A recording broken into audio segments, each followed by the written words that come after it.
Ryan. Good afternoon, Deputy Mayor. How are you? Good. We're just waiting on a couple other members of your committee to join us. That'd be good. Just turned the live stream on, and we're almost ready to start. And there's a request to go in camera after this meeting, right? That happens at the adoption of the agenda. Yes, sir. I can speak to that there, and we'll have on the screen will be an amended motion representing that request. Okay.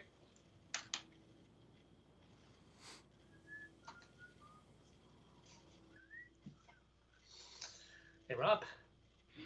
Hey. Mark Campbell. Mark. Let's go, Mark. Doing all right. And Jeff. Hey, Jeff. Mark, Jeff. We're looking for Blaine. Blaine, I guess. Rob, no blur today. No, because it eats up bandwidth somehow, and my computer's been acting funny. I was in the Zoom the other day, and my thing was flickering. Plus, I cleaned up my office. Look at it. Look how nice and tidy it is. I was going to say, it's very nice. I got my little Zen corner here. I like your Zen corner.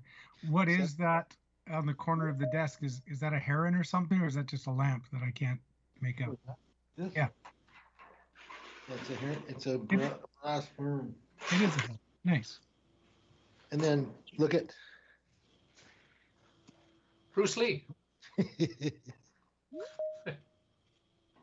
Just an FYI to everybody that I had been having problems with Zoom today. It's been cutting in and out, and I don't know if TELUS is doing something or something's going on with the network down around the hospital area, but my phone's been cutting in and out too. So. Oh, you guys just have bad internet in that area. That's like that's old school, Mike. Yeah, well, I have been coming in the office lately, but then I got my shot yesterday, and it hit me pretty good. I've got a pounding headache, and but it's so I thought I better not. They say if you have symptoms, you're supposed to stay at home. So yeah. I thought I'd work from home today. So.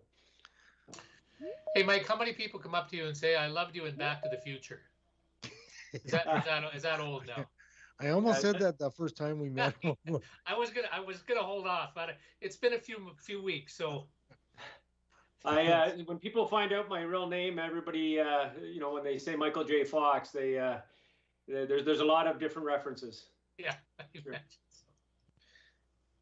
I'm glad I didn't start off the first day that we met with that. Anyway. Could have thrown in a little Team Wolf or Alex Keaton. That's funny. Do we have, is Blaine with us? Blaine is with us. He just okay. popped. He is. He's here. I had a hard time logging in here. It gave me sound, but then there was no video. We don't mind if you don't have sound. Easy. Sorry. I couldn't help myself. I know you could. That's one of my. Is that a good point or a bad point, Blaine? I don't know. Hey, love your honesty, buddy. You know that. It's 1:31. It looks like everyone's here. Should we get started? Everybody good with that? Yeah. Yes. Welcome to the Cultural and Social Standing Policy Committee meeting of June the 17th. It is now called to order. I'll begin with the acknowledgement statement. The City of Lethbridge acknowledges that we are gathered on the lands of the Blackfoot people of the Canadian Plains and pays respect to the Blackfoot people past, present, and future while recognizing and respecting their cultural heritage, beliefs, and relationship to the land. The City of Lethbridge is also home to the Métis Nation of Alberta, Region 3. We'll start with do we need, I guess we need a roll call, don't we? Ruben. Yes. Is we now do a roll joining. Call? Certainly, and I could do that for you, Mr. Chair. Councillor Carlson. Present. Councillor Higgin. Present. Councillor Miyashiro. Here. Deputy Mayor Campbell. Here I am. Excellent. All members of the committee are present and accounted for. Also online from council are Councillors Kaufman and Acting Mayor Croson. and numerous members of administration, some of the presenters for the various topics that are on the agenda as well. In the room with myself is Ms. Moncrief from the clerk's office. Okay, we'll do the consent agenda first. This from Councillor Carlson. Be it resolved that the minutes of the Cultural and Social Standing Policy Committee held on Thursday, May 20th, 21st be approved, and the chair and clerk designate be authorized to sign the same. And further be it resolved that the status of initiatives June 17th, 2021 be received as information. Councillor Carlson. Thank you, Mr. Chair. I hope everyone's had a chance to review the minutes and the status of initiatives. Are there any questions? I see none. Then I will call for the vote. Anyone opposed? That is passed. The agenda, I understand we have, Ryan, if we have an amendment to the agenda? Yes, we do, Mr. Chair. Thank you very much. We're going to be adding item 7.1, a Community Services Administration status update, to the confidential section of this meeting, and it'll be with regards to FOIP sections 19 and 24. Thank you. Okay, I will move by Councillor Miyashiro. Be it resolved that the agenda of the regular meeting of the Cultural and Social Standing Policy Committee on June 17th, 2021 be adopted as amended. Item 7.1, Community Services Administration Status Update, FOIP sections 19 to 24. Councillor Miyashiro. Thank you, Mr. Chair. Call the question. Questions have been called. Anyone opposed? There are none. That is passed. Okay, I'll get to my agenda here. All right, first thing off is a presentation from Jennifer from the YMCA.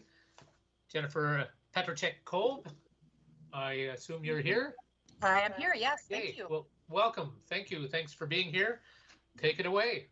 All right, well, thank you. Thank you for this opportunity to come to the group to present with respect to our operations of the Corvan Ray YMCA at ATB Center for 2019. So this presentation was actually talked about having happened about a year ago or a little over a year ago, but all things COVID related, as we know, has extended our timeline to come and meet with you. But I do thank you for the opportunity today.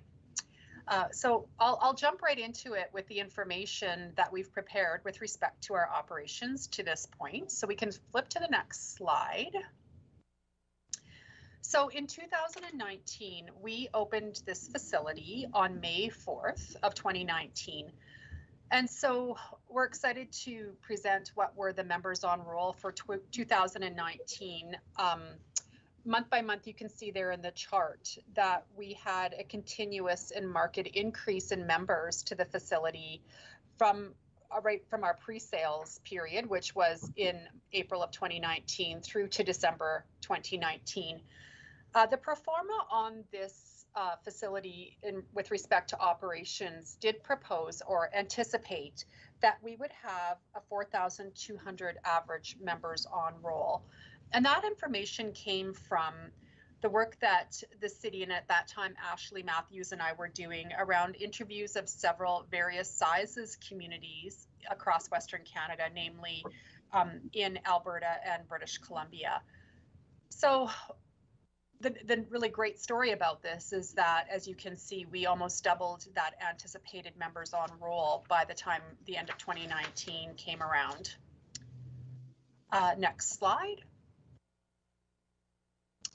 So in 2019, some key highlights that I would love to share with you were that we provided almost $120,000 in financial assistance to various members in Lethbridge, and that was under or is under our Strong Kids campaign, which invites members who cannot afford to pay full fee to apply for assistance for their memberships or program fees.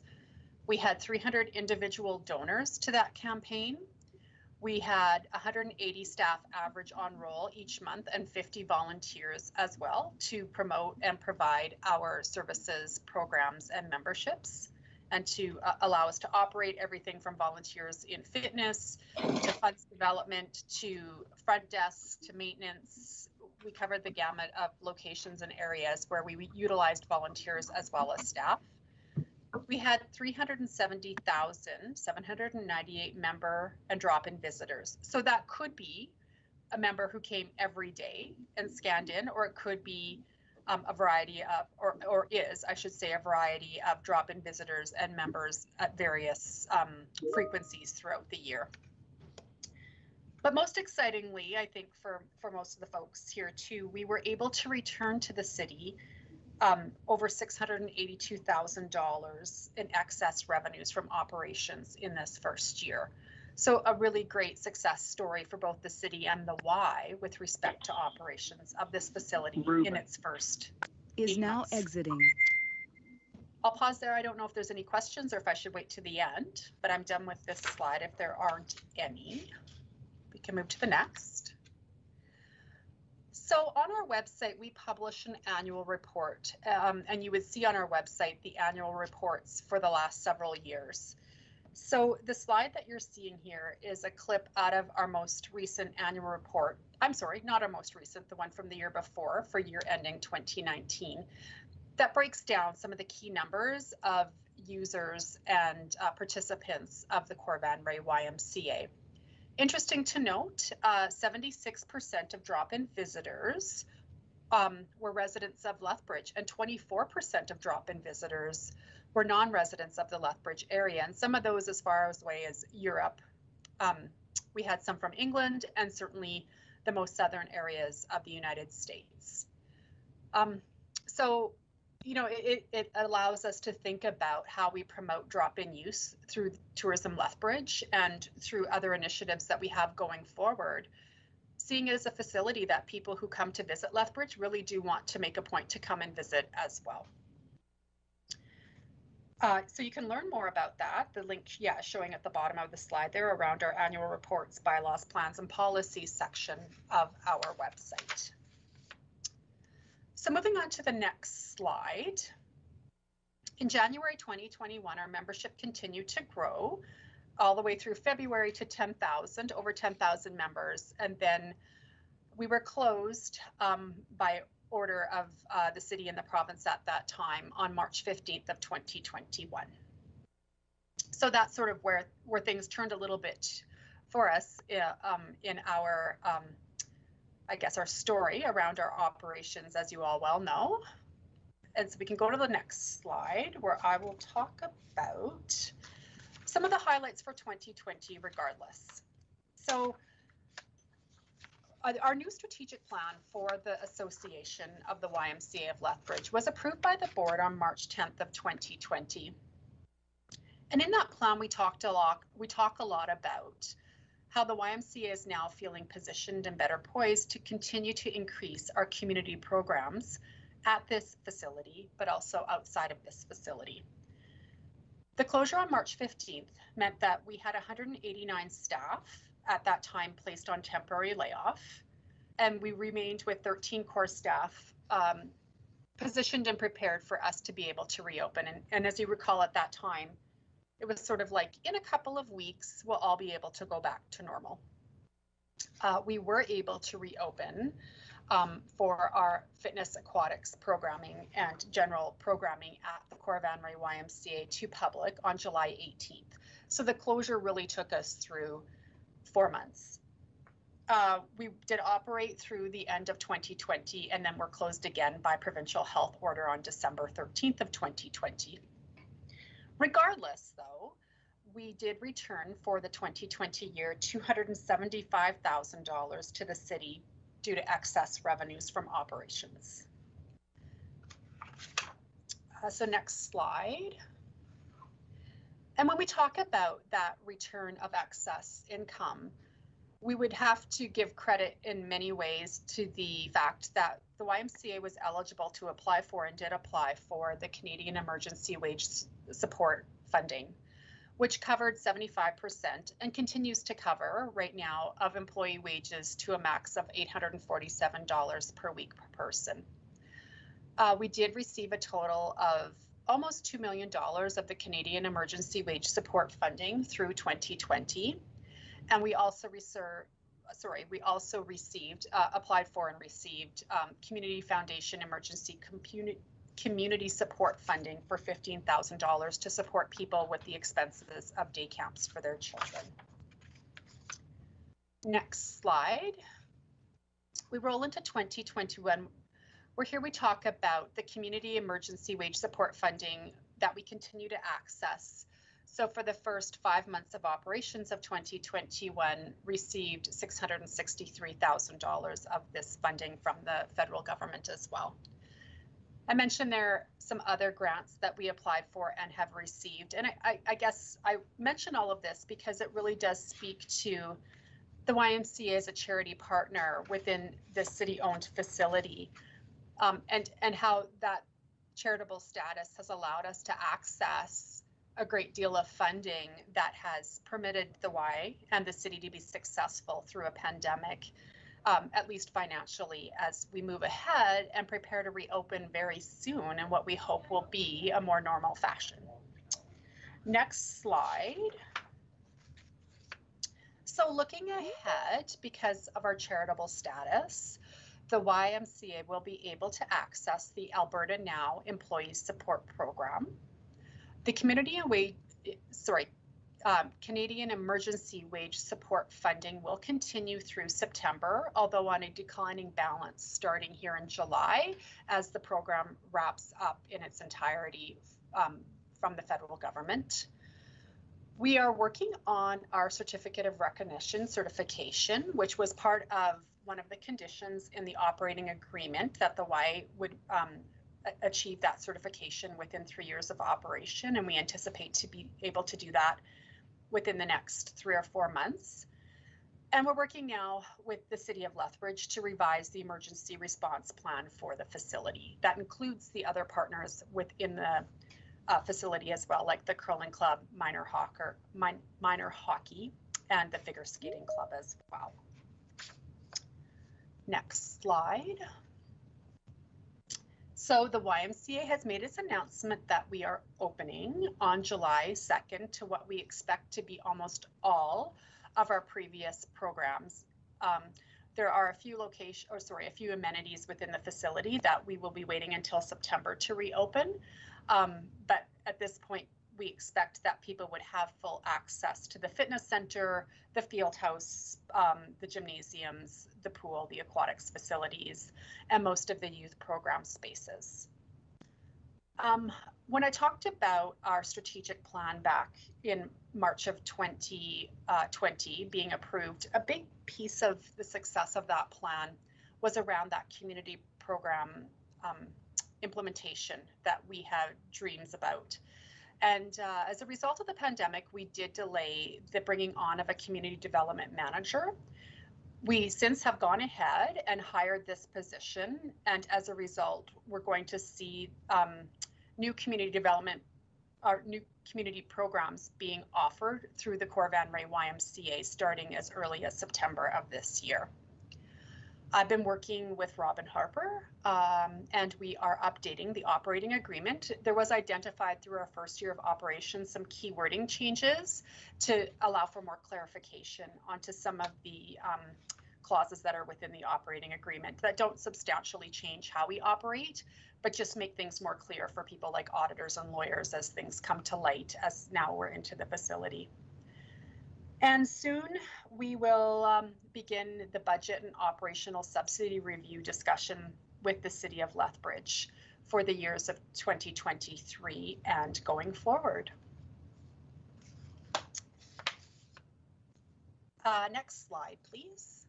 I did mention a bit about the operating agreement updates. So those are specific to the maintenance and repair responsibilities and who is responsible as prime contractor in some of the spaces as they are outlined in the operating agreement. And we also have talked about the revised language that is required so that the YMCA can retain its actual annual donations that are secured by the YMCA. And this wasn't addressed in a way that made our auditors particularly clear about what that meant. And so we are going to revise this language so that the intention of the language is indeed reflected in the language. Next slide, please. So that brings me to the end of our sort of brief recap of our last couple of years of operations at the Corps Van Ray YMCA. And I wanted to give a special shout out. I think it needs to be mentioned that the city operations and administration staff have just been amazing to work with through all of our openings, through the design stage, and now certainly as we are operational and opening and closing and reopening and closing and reopening to public. They've been so agreeable, so helpful, and I just wanted to make sure that this group was aware that it's been a very successful relationship and partnership with the YMCA and the city in that respect. So that sort of concludes my high-level review of the last few years. I don't know if there's any questions. Thank you, Ms. Cole. That's what a great news story that we've had here today. So that's wonderful, and I love the fact that you were able to give assistance to a lot of underprivileged kids that can use the facility. That's wonderful. Also, giving money back. Wow, that's always we always like to hear that. I was just going to ask you because you got a lot of money from the emergency services grants that were available. I'm curious how, for lack of a better word, how easy was it to access all that money? Was it fairly simple, and because you got a lot of support, I would imagine? Yeah, it depended, of course, on who was the funder. The Canadian Emergency Wage Subsidy application and reporting is, of course, much more intense, but of course, that's a lot more money, right? We're talking $2 million in 1 year. So that requires, monthly cycles of reporting and then waiting for the government to return that money to us or to provide that money to us. Some of the other supports I talked about were a variety of simple or more complex grant applications that we, assigned people to complete, and follow-up reporting also varies on those different grants. Because I often wonder about other organizations that don't necessarily know about funding availabilities. Is that something? I mean, that's a skill, I would imagine. Is it? Oh, and we have people who are tasked to keep on top of that, and lots of networks that we have engaged so that we are always keeping aware of these different relaunch grants or other granting opportunities. Great. Yeah. I was just going to ask. You were saying you're going to fully open in July. Is that based on the government's program to get Alberta moving again, or is there conditions? That's a good question. Is there conditions? It's always a surprise to us too. So what we were most surprised about, I think, in this latest round of announcements was that the government, recreational facilities and fitness centers could reopen in stage 2. But what we have come to learn over this last year and a half is that the announcement will come that we can reopen, but the clarity around what that really means comes a matter of weeks later. And so through this reopening, there has been times where we say, oh, okay, gyms can reopen, and we get prepared to do that in a more normal fashion to later learn. But what we really meant was for low intensity only and with masks and a one-on-one trainer. And so that constant communication to our membership and to public about those restrictions, we have learned to sort of wait a little bit before we make decisions to reopen, recall a whole bunch of staff, retrain people until the clarity comes around what that really means. This time, actually, that didn't really come. When they said we're going to reopen more normally, they really did indeed mean that. So of course, masks are still required in the common spaces, but when we looked at the guidance documents provided and just updated last night, as I recall, it does appear that masking will not be required for people who are engaged in physical activity or for instructors who are engaged in physical activity, but certainly in the common spaces. And the masking bylaw, as I understand, is still in effect for the city of Lethbridge. And I apologize as I say that. I was traveling yesterday back to Saskatchewan to help my parents out here. They need a bit of support right now. And so as I understand, reviewing some media, there will still be a masking bylaw in effect, and the Y is fully prepared to cooperate, with that as we move ahead and get folks back in, and lots of folks very excited to come back in and use the facility for sure. Thank you. I see we have other questions. Councillor Carlson. Thank you, Mr. Chairman. Thank you for the presentation and report and update. Sorry it was so long coming, but Yeah. understandable during the last, 16 months of craziness we've gone through. So thank you for that. A quick question. Council recently went through a fairly exhaustive capital improvement plan process.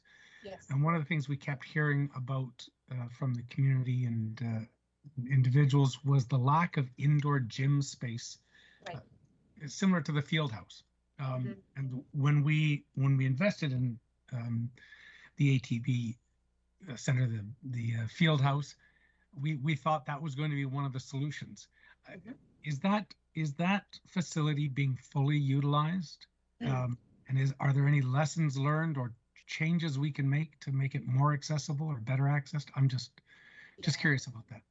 I think the answer to that would be right now, it is really hard for me to even say, because we were only operational in terms of that rental capacity for about 6 months. We really don't have any trends that we could really say could give us much light onto that.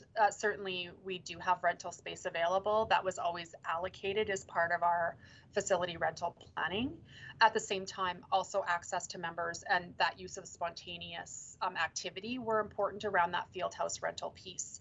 So I am aware that at some times where people say, we didn't have the access that we wanted, it's because there are those prime times of day where everyone would like to access the same space. And so, we've talked a lot over this last closure time about how do we make this work, or how do we communicate with our stakeholders and our rental groups in a better way so that we can make this, a better relationship for all of the facility rental groups in the city to the best that we can. Thank you for that. And thank you for considering ways to make it more accessible. I appreciate that. And also, I'd forgotten it was only about 6 months available. So perhaps that entered into folks saying, oh, there's still not enough. So maybe we needed to take a step back there. Thank you. Thank you, Mr. Chair. Councillor Miyashiro. Thank you, Mr. Chair. Thanks, Jennifer, for that report. I'm impressed by the numbers. Great job. That's fabulous. I think this is a question as well as a statement. If I recall correctly, and Councillor Higgin was on the ATP Center Steering Committee with me, the whole intent for this facility was to accommodate more drop-ins than scheduled usage. So I think that's something I think we can make clear right now, that we wanted a place for people to be able to drop in and to use gym space, not to have all of your field house always booked for teams and for organized groups. Is that correct? So if that's a question for me, Mr. Miyashiro, yes, that was our understanding and our conversation for the many years where we were going through the design phases.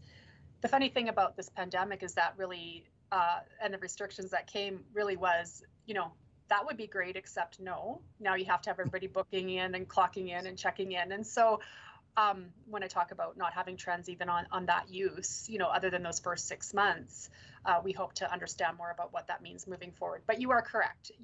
The concept of this being a spontaneous use facility was a really important one and well discussed as we were planning our operating model moving into it.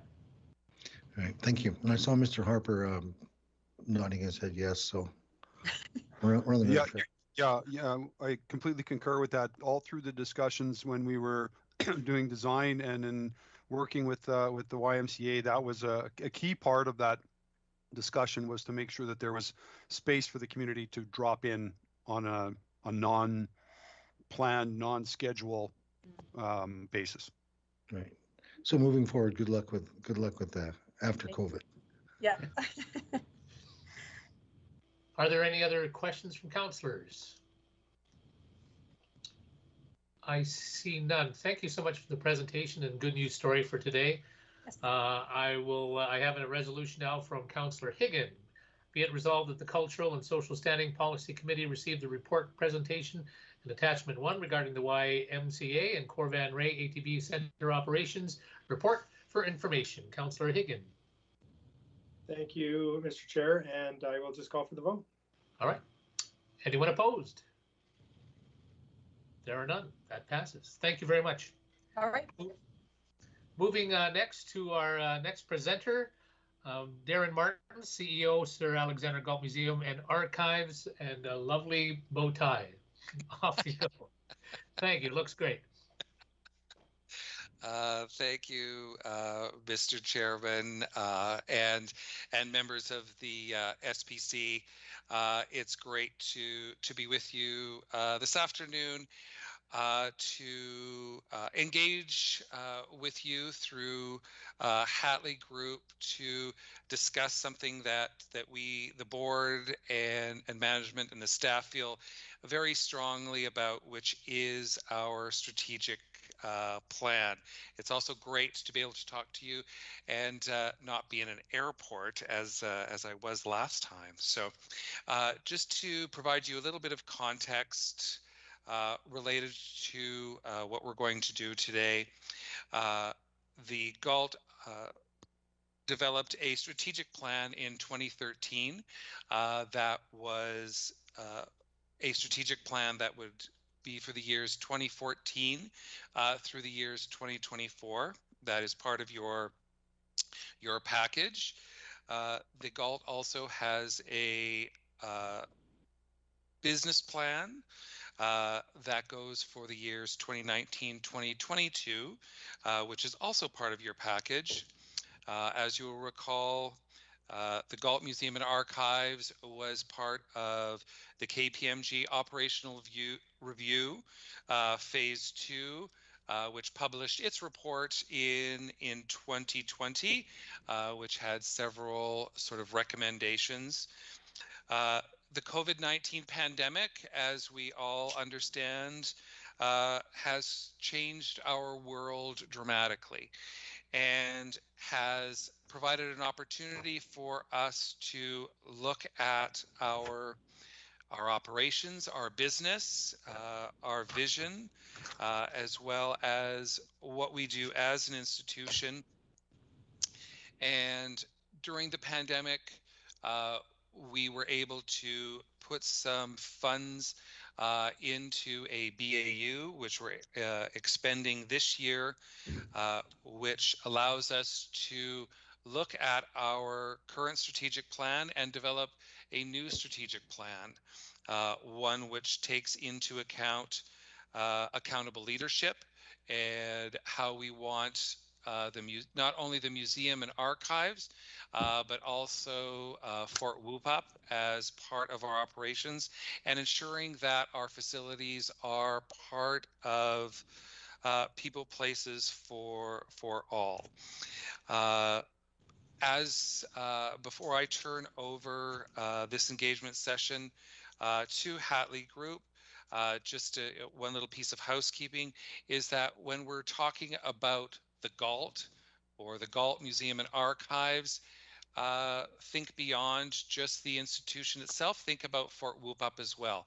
We use the Galt as a catch-all phrase for the Galt, the museum, the archives, and the fort as well. If we could look at the next slide, please. Great. So that just really sort of summarizes where we are today.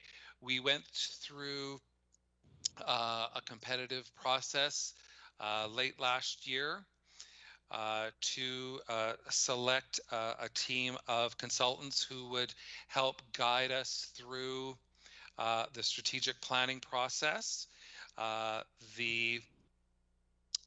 Through that process, what you're going to learn about today is part of the engagement process is to engage with this SPC. Hatley Group was selected through that process to lead us through this work. And without any further ado, next slide.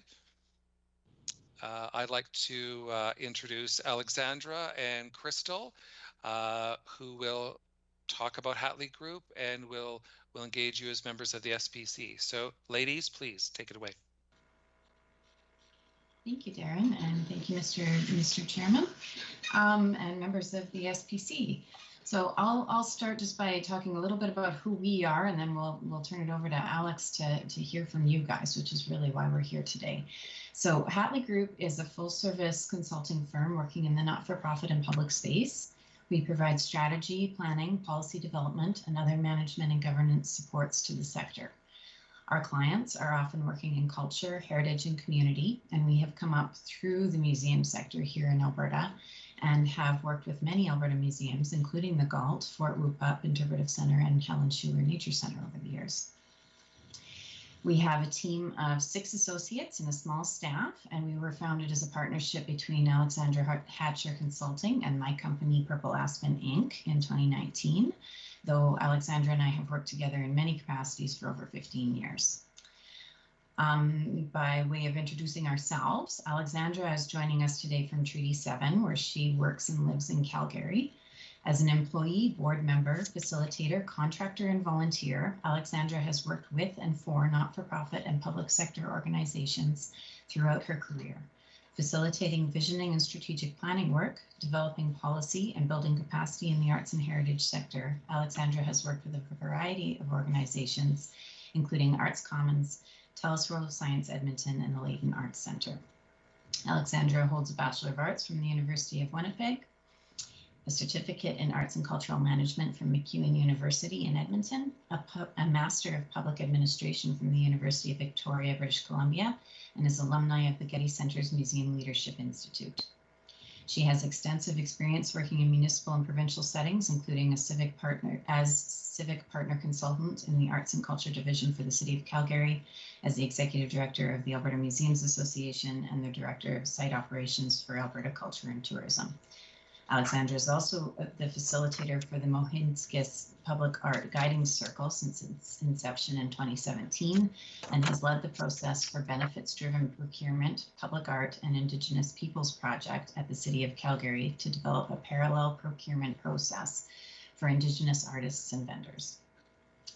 I am Crystal Lilly, and I'm joining you today from Treaty 6 territory, where I live and work in Edmonton. As a cultural sector consultant, I work with not-for-profit groups to build sustainable and effective organizations that achieve their missions and serve their communities.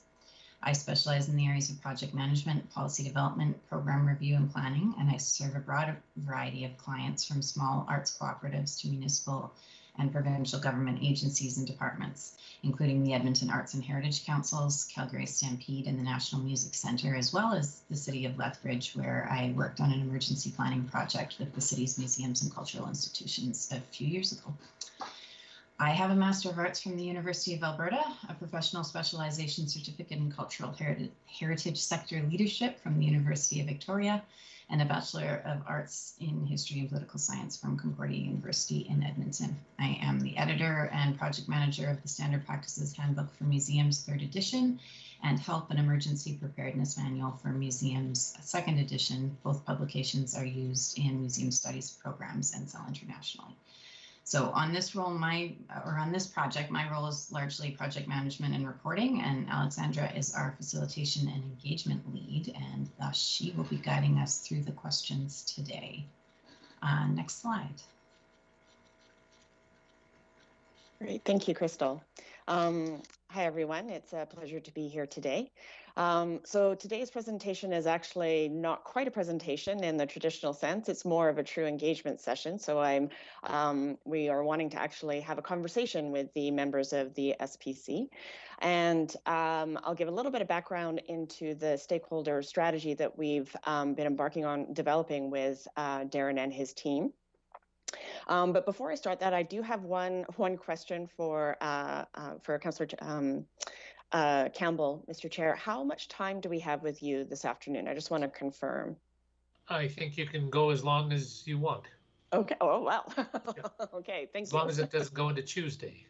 No, that we'll keep that in mind. Thank you. Hey. So when we were engaged by the Galt Museum and Archives, what we started to do was think about how the Galt currently identifies its stakeholders and what types of relationships they have with them. So we've designed a thorough approach to connect with the museum's diverse groups, individuals, organizations, and businesses in and around the Lethbridge and area into southern Alberta. and to look at how those relationships currently are impacting the organization and what are the possibilities in the future for the museum as well. So we've been working with Darren, his staff, and the project team to build a stakeholder map. And what you see on the screen here is a bit of a foundation for that strategy. So we've been, over the last number of months, looking at mapping out the different types of relationships that the museum has within the community, and thinking about it from a series of concentric circles. So those primary are those at the core and the center, the ones that have a direct impact on the museum or have the opportunity to influence decisions at the museum, or who are impacted by those decisions, which is it's kind of our broad definition of stakeholder, those that are impacted by decisions of the museum and those who can influence those decisions. And then as we sort of get out in those concentric circles, the relationships are different. They may be less formal. They may be very casual. They may be non-visitors that don't come to the museum, that just happen to live in Lethbridge. So one of the things we wanted to do is to start really identifying that, and then to identify from the level of interest that those stakeholders have in the museum and the power that they have over those decision makers. So really looking at individuals who have that direct, absolutely core relationship, through to the ones that are maybe with a lower level of interest or a lower level of power within the context of the museum's operation and governance. And then from that, it starts to design our tactics for actual engagement. So with some of the expectations around that engagement, there are those ones at the core, there is an expectation for having opportunity to have a conversation like we are today. SPC has been identified in that primary category. And as we move along, different types of engagement strategies and tactics will be used depending on the group that we are going to be working with, and whether it's a community group, individual interviews, focus groups, possible engagement at the museum itself, outside, and seeing how things go down the path in the summer, possible inside the museum, engaging in unique ways, obviously as public health orders allow and as budget allows as well for doing that. But because of the pandemic and when we were engaged, the majority of our strategy is virtual based. And we do find actually, and have found over the last year and a half, that actually provides an increased ability for accessibility and inclusion in the conversations. So that is something that we are holding as a principle within the process that we are working with the museum on. So today, what we would like to do is actually engage the committee members and the other council members who are here, if they so choose, to have a conversation. And we have submitted 4 questions that we'll use as the catalyst to start the conversation. And as we go through, Krista will be recording some notes. I may be taking some notes. We may poke and prod a little bit if we need more information. And so we are really hoping that this can be a conversation. And the information that we're gathering from this session today is basically, it's the kickoff for the engagement process. It will inform some of how we deal with the tactics and the strategy going forward. But over the next several months, you'll start to see both Hatley and the GALT staff and some volunteers and our staff all participating in different types of conversations with different groups around the community. So with that, I'd ask next slide, please. Okay. So as the lead on the engagement, I will be facilitating today. I thought that we could start with each question doing a roundtable. And this, we did send them in advance, but no real preparation was needed. These are your thoughts, your feelings, your ideas about the museum. And as Darren mentioned, when we say the GALT, we do mean that big picture overview of the organization and all of its moving parts. And if we can start with this first question, I will call the name, and then if you can provide us with your response, and then we'll just go through a bit of a roundtable and then do a summary at the end. So the first question that we have is, when you think about the GALT Museum and Archives and your experiences with the museum in the community, what words or thoughts or feelings come to mind first when you think about the museum? And I would like to start with Councillor Campbell, please. Sure. I've had the opportunity to do a lot of, in my previous life as in media, I did a lot of stories about the Galt, and so I always love going there, and the different different historical aspects that were presented to us. You know, I think of coal mining, and I think of nurses, I think of bootlegging, indigenous relationships, the beautiful scenery that we have in that main foyer of, you know, all of the receptions that you have there. It's just an absolutely beautiful facility that not only brings the community together, but informs the community as well. And I love the educational aspect that the Galt has always had, where students have an opportunity to see the various displays. So I've always had a soft spot in my heart for the Galt Museum and archives. Wonderful, thank you. Councillor Carlson, please. Thanks. Let's see. Words that jump to mind: stories, history, obviously, fun, knowledge, the past, connecting to the past, Lethbridge Pilsner.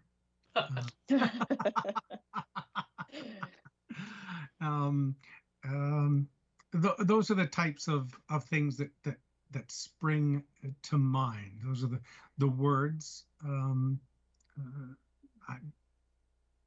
I don't know if there's any thoughts or feelings, but I think I'm very similar to Councillor Campbell, Deputy Mayor Campbell, Mr. Chairman, Your Highness. We had a lot of connections with the Galt, been on the board for several years, and so I've got a very soft spot in my heart for the Galt. The things that really intrigue me are the way it's sort of expanded into the online presence. You know, it used to be you had to go down to the Galt to access any of the archives, to see any of the things. Now we know, like, I'm a huge fan of the old historical photograph archives, so I peruse those quite a bit. My neighbor growing up was Terry Bland. I think he's donated all of his collection to the archives, and so I go through a lot of those. So a lot of warm fuzzies, but maybe I'll stop there. Wonderful, thank you so much. Councillor Miyashiro? Thanks, Ms. Hatcher. First of all, I think it's brilliant of you to say you're coming to do a presentation and entice us into part of the planning engagement. That's brilliant. Secondly, when you ask people on council to give you words or thoughts, can you tell them how many words or thoughts? That's why I asked how much time we have. When Councillor Campbell says you have as much time as you want, he's just being nice.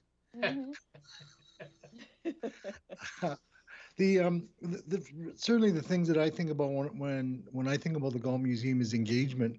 I think a lot of the displays that they've had draw people in, and I remember when I used to take my kids there all the time. They love to go around the exhibits and look at the things and ask questions. I believe the physical plant of the building and the way that it was designed is it's a superior design. It's in the perfect place, overlooking the river valley, with all the glass and some of the meeting rooms as well. It gives you that feeling of being part of the environment. It doesn't feel like you're enclosed in a museum. The other thing I like about the Galt Museum is the fact that their gift shop seems like it's part of the whole physical plant as well. So it doesn't seem like it's set off. You know, other places will direct you through their gift shop on the way out. Although the Galt does that in a certain way, it seems to have a different kind of flow and openness to it. I also think of the Galt Museum, especially the archives, is a place where people can go to get information about Lethbridge and Lethbridge's past. In fact, I just referred someone I know who is redoing a restaurant and wants to do a historical theme, and told him to go to the archives, and they'll certainly help him out. So those are the things that come to mind for me. Great, thank you. And Councillor Higgin. Oh my gosh, Councillor Miyashiro, you hopped on saying how long everybody's speech was, and then you got on and trumped them all. Well, I'm going to make this really easy. I'm going to have one: history. Okay. I mean, it's history, and if that goes into whether it's sports or Councillor Carlson was speaking to, nurses, the war archives. That's one of my most favorite exhibits that I went to. Just again, it all falls back to history, Pilsnerville history, and I do appreciate the technology as of late with Twitter and Facebook. I see a lot of these updates on a regular basis. I think that's fantastic. But if it's one word, if I could pick one word, it would be history. Okay, great. Thank you so much. I'd like to actually move to the next slide, please. If I could just interrupt for a second, would anybody have any thoughts about the fort specifically?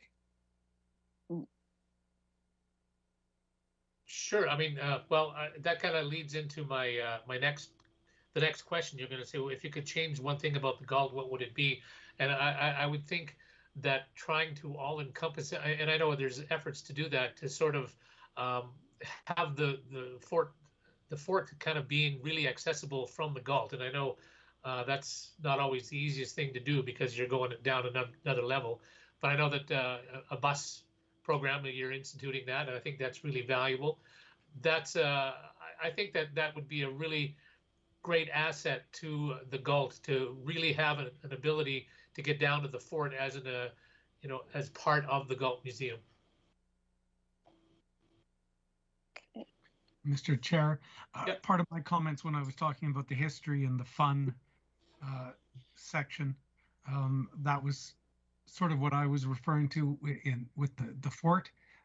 I know that we always take school groups down there, touring groups down there, and it's that kind of engagement when you've got the live actors and some of the interpreters down there sharing the stories and having fun.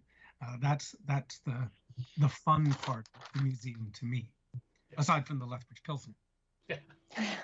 And there used to be I believe it was a jazz festival or folk festival that was down there at the fort, that was held in the summertime, which was well attended.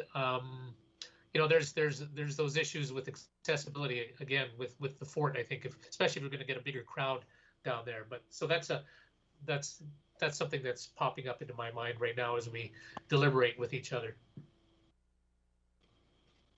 Any other comments on the fort specifically with that first question?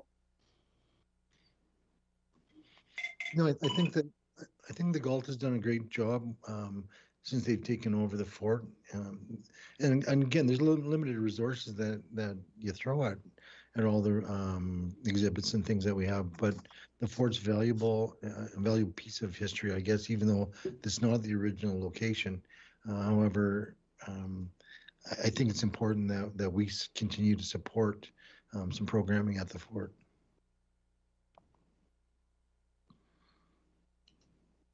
Okay, so leading back into that second question there about something that if you could change one thing about the Galt Museum and Archives and Fort Whoopa, what would it be?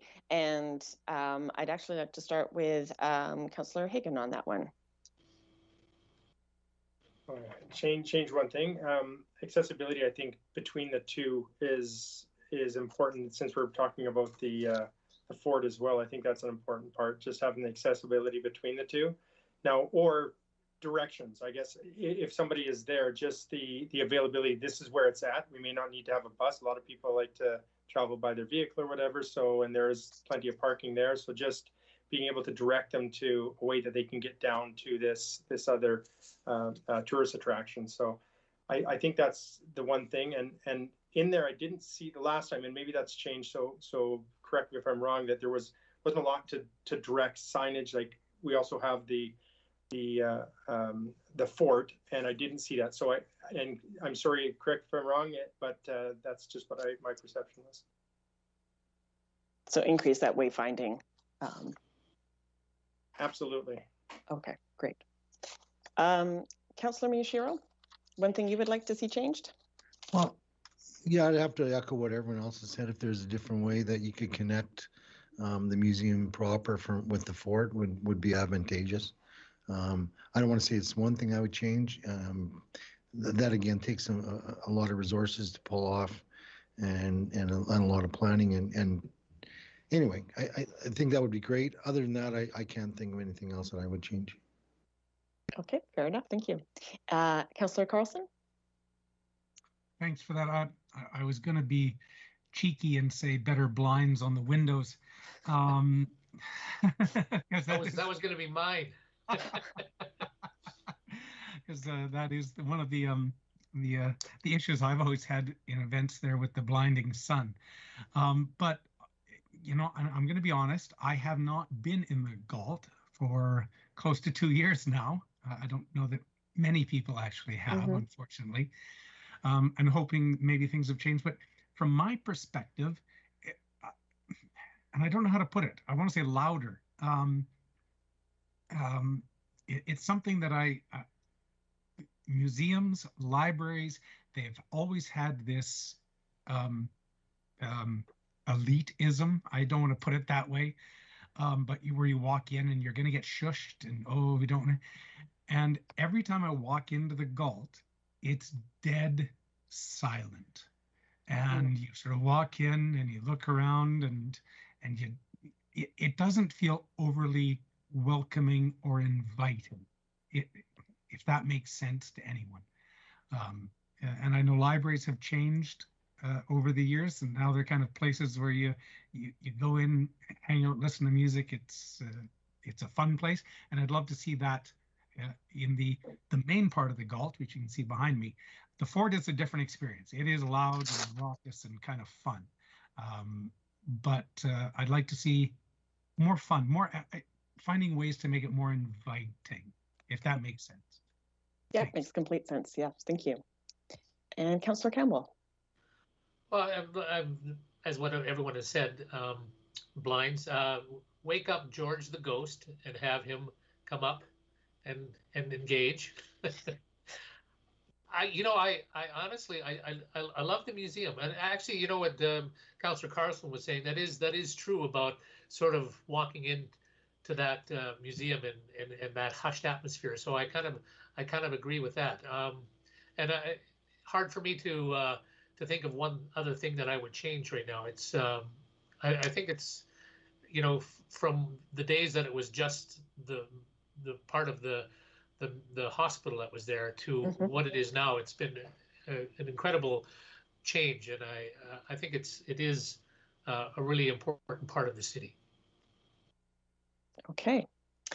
Mr. Chair, and sorry to interrupt, we have at least one, if not two. I think Councillor Kaufman was here but had to leave.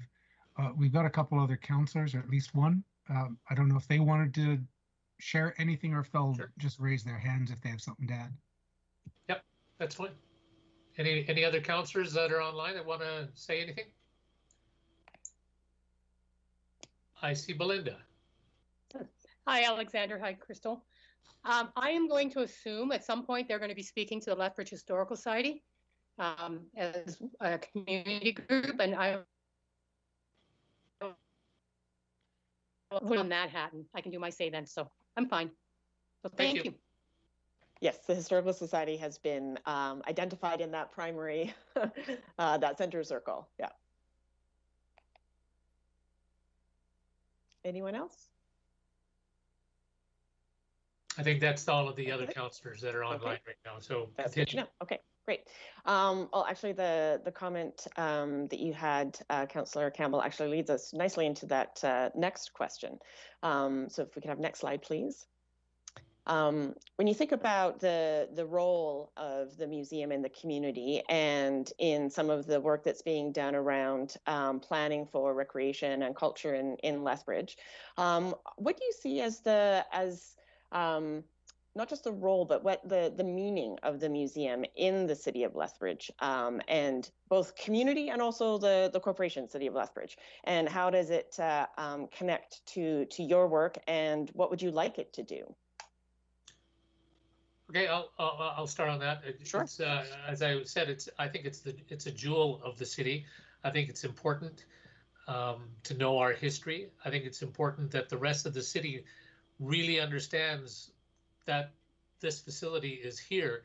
And I think it's really important that we reach out to the rest of the province and the rest of the country to let everyone know that we have a top-notch facility here in Lethbridge. So it's important for us at home to understand where we came from, and it's important as a tourist attraction to bring people to our city as well.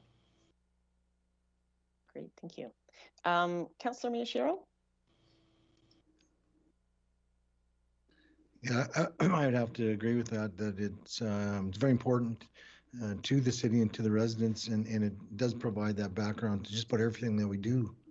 We're looking at doing a interpretive park in Legacy Ridge with Melcor, and of course Belinda had to be involved with that, as well as the Historical Society and the archives, and I think it just helps bring a perspective to a lot of the things that we do. Thank you. Councillor Carlson? Hello. Sorry, I'm having trouble with the mute button, figuring it out. What do they mean? There are knowledge holders, I guess, knowledge holders. They do connect us to our past, and they're always one of our partners in the social cohesion of our community, if that makes any sense. And I've got to emphasize, I think it was Chair Campbell talking about tourism. Cultural tourism could play a big role in our community. We've got a big emphasis on tourism. The GULT, with several of our other large partners, the SAG, Nika Yuko, etc. They're the big players. And so we rely on them for a lot of things. And that, I think tourism is going to be a big focus in our community and province going forward. And we're going to be relying on the GULT to help us achieve some of those goals. Great. And Councillor Hagan, please. I think it's a great way for the city of Lethbridge to demonstrate or exhibit our, here we go again, history and of Lethbridge, and it's obviously a place for people to go that come through our community.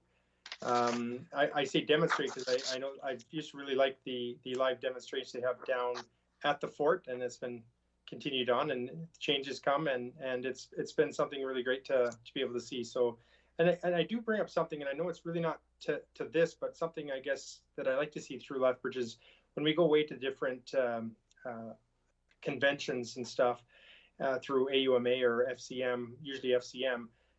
One thing I noticed with the museums in these locations is a lot of interaction when it comes to acting out different stuff. So if it's history, for example, they had one on war down in I think it was Montreal they were in, and they had war, so they actually had their actors dressed up in that war as they're going through, and we do some of that, and I have been where that's happened, but just it gets you more involved in that history, and it kind of puts you back to that time. So that's about it. Thanks. Okay, so that living history kind of idea. Yes. Okay, great. So we'd like to actually switch brains a little bit, and on the next slide, please. So one of the things that within our process and approach that we use to developing strategic plans is we look at everything through a lens of sustainability. And the model that we use was developed about 10, 11 years ago when Crystal and I were both at the Alberta Museums Association, and I put together a sustainability working group that spent a year doing research and looking at case studies of what were the pillars of sustainability specifically for the museum world, because that was what our mandate was. But over the last number of years, last 10 years or so, we've been evolving and refining this model that it really is about nonprofit and public organizations and looking at what are the things that if you want to be a sustainable organization, you need to take into consideration. And the facets that were identified were culture, health, environment, financial, and social. And these facets really are, it's kind of like an ecosystem model where everything is connected. And you can't really think of anything in a singular or siloed way, because every decision made in any one of these 5 facets connects to another or maybe all of them. And if you remove one completely or only focus on one area, it kind of negates them all and it could actually fall apart. And so as we were starting to work with the museum and thinking about its future and long-term viability and putting that lens of sustainability over top of this work, we're actually starting to explore what do these particular facets mean specifically for the Galt Museum and Archives in Fort Whoop-Up in Lethbridge, in southern Alberta, within that region. And we have some definitions, and I just want to put those out there because I'm going to ask some questions. When you think about culture, it's about the access, engagement, and participation in the appreciation, exploration, and expression of society. That's kind of baked into what museums do, right? Like we're the storytellers. We provide that opportunity, platform for story, platform for opportunity of learning and education. And so that for museums and arts organizations, that really is in our DNA. On the health side, that's balancing the mental, physical, and social wellness, and in a bit of a nested approach. So the individuals, organization, community, and society. So if your people aren't well, your organization isn't going to be well. And if your organization isn't well, the connection into the community is not necessarily going to be strong. So there is a direct connection there. And I heard earlier that I think it was Councillor Carlson mentioned about that social cohesion. Absolutely, there is a role to play there, and there's a big role for heritage and because of that idea of story. On environment, it's about making intentional decisions for the long-term viability of the world that surrounds us. And I think the museum in Lethbridge is so uniquely positioned because of its physical placing in the community. And right on that ridge with the landscape that's right there through those windows, it has a direct connection into that conversation about environmental stewardship. Financial, ensuring that there's a balance between revenue and relevance for long-term success. And we're going to be delving into that quite a bit with the museum as we move forward.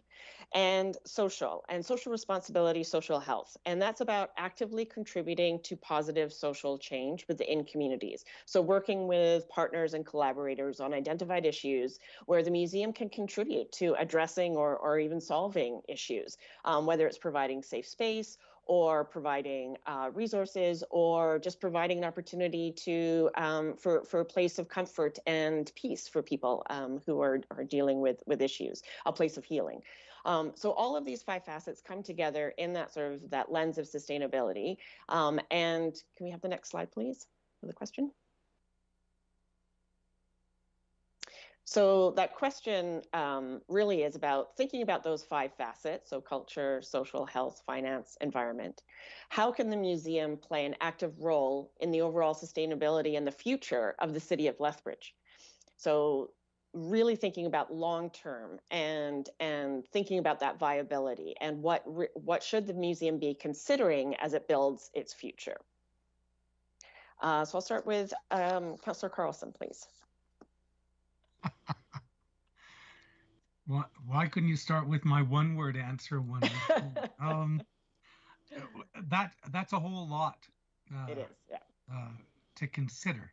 So I'll try and muddle through something. I think it's an active role. I think we talked about connecting us as a community to our past. Needing to be open and welcoming to all members of the community to engage them.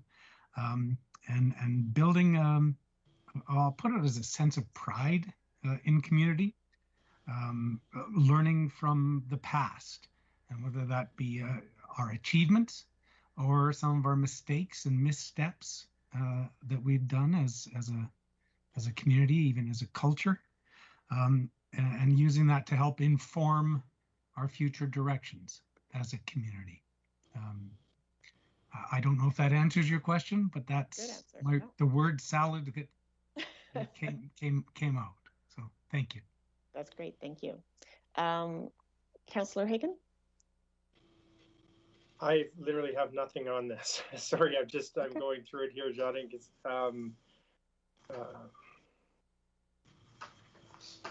Geez, I've got me somewhere. We can come back if you like. Yeah, I'll pass on this one, thanks. Okay. Councillor Miyashiro? I think you look at those 5 facets and how the goal really does a lot of those things right now. So let's talk first about some that aren't as apparent, like financial. So the city does support the Galt Museum with funding. The more successful a Galt is independently financially plays a role in expenditures of the city.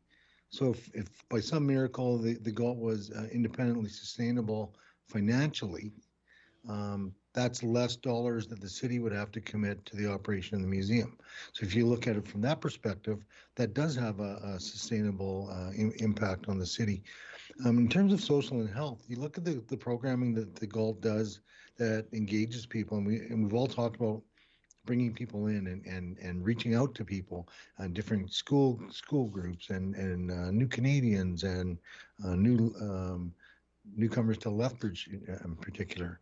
How can maybe the Galt can keep doing that, especially for newcomers, to teach them about our past and where we've been and where we want to go, and tie that into future planning for the city, as well as health, is to look at engaging people in history walks. Some of the things that Councillor Croson does on her own that doesn't involve the Galt as much, but you take people on walks around the city and you teach them about the history. And certainly we already talked about culture, and that one's pretty straightforward. And environmental stewardship is a pretty important one, especially concerning where the Galt is located and where the Fort Whoop-Up is.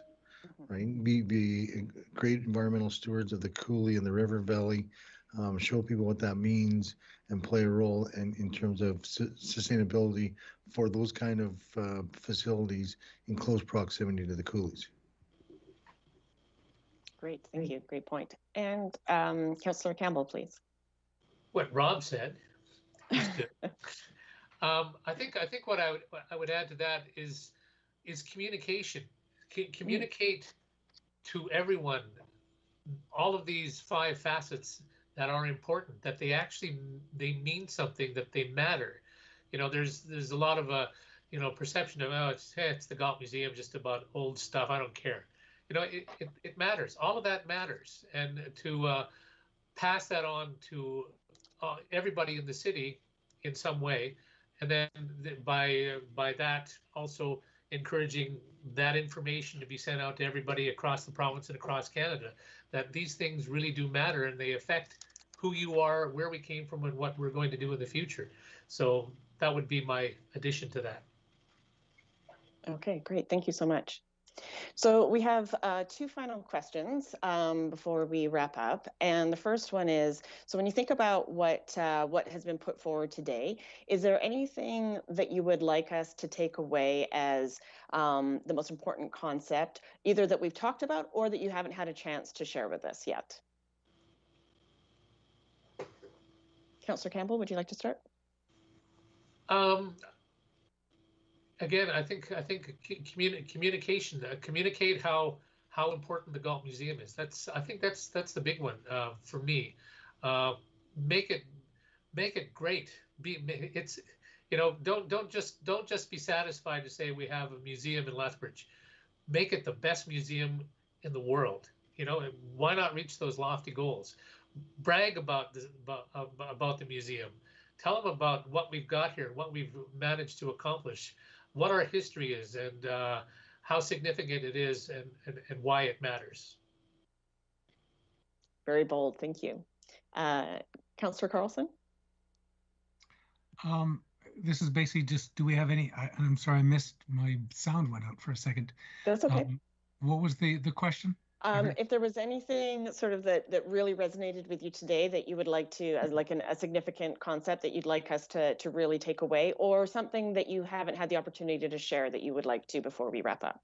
Okay, thanks. No, just to highlight the openness and welcomingness, the inviting inclusiveness of the Galt to make sure that all of our community feels like it's a place to go and be and do, and to not forget. I think the Galt has a good history of it, but to partner throughout our community, the Galt can play a big role with all the other, I think Campbell calls them gems of our community. So don't focus completely on yourselves. Always think of how we can make each other stronger. Thanks. Thank you. Councillor Miyashiro? Great, and I also want to repeat what some of my colleagues said about thinking big. It's a wonderful facility and lots of great services and programs. As Councillor Campbell said, think big. So one of the things that has been talked about is the funicular down to the to Fort Whoop-Up, and how do we connect all of that stuff? What about this was my idea years ago, but people laughed at me, so I can say it now.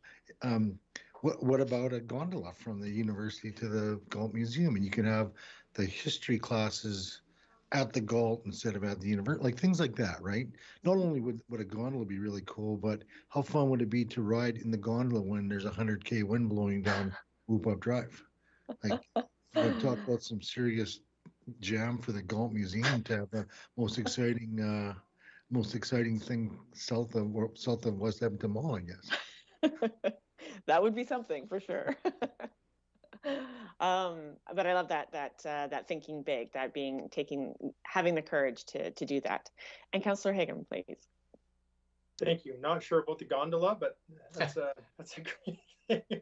But I think this is, I mean, yourselves coming in with Hatley Group, you've done this before. This isn't your first rodeo, I guess I could say. And so you've obviously picked up information from other communities, and should leave with yourselves the pros or the experts in this field. I know we got some input and I no need to repeat what's already been said, which is great ideas, but this is something I'm sure yourselves are looking into this, and this is your forte, if you will. And so I'm happy to leave it with those that know the game. Thanks.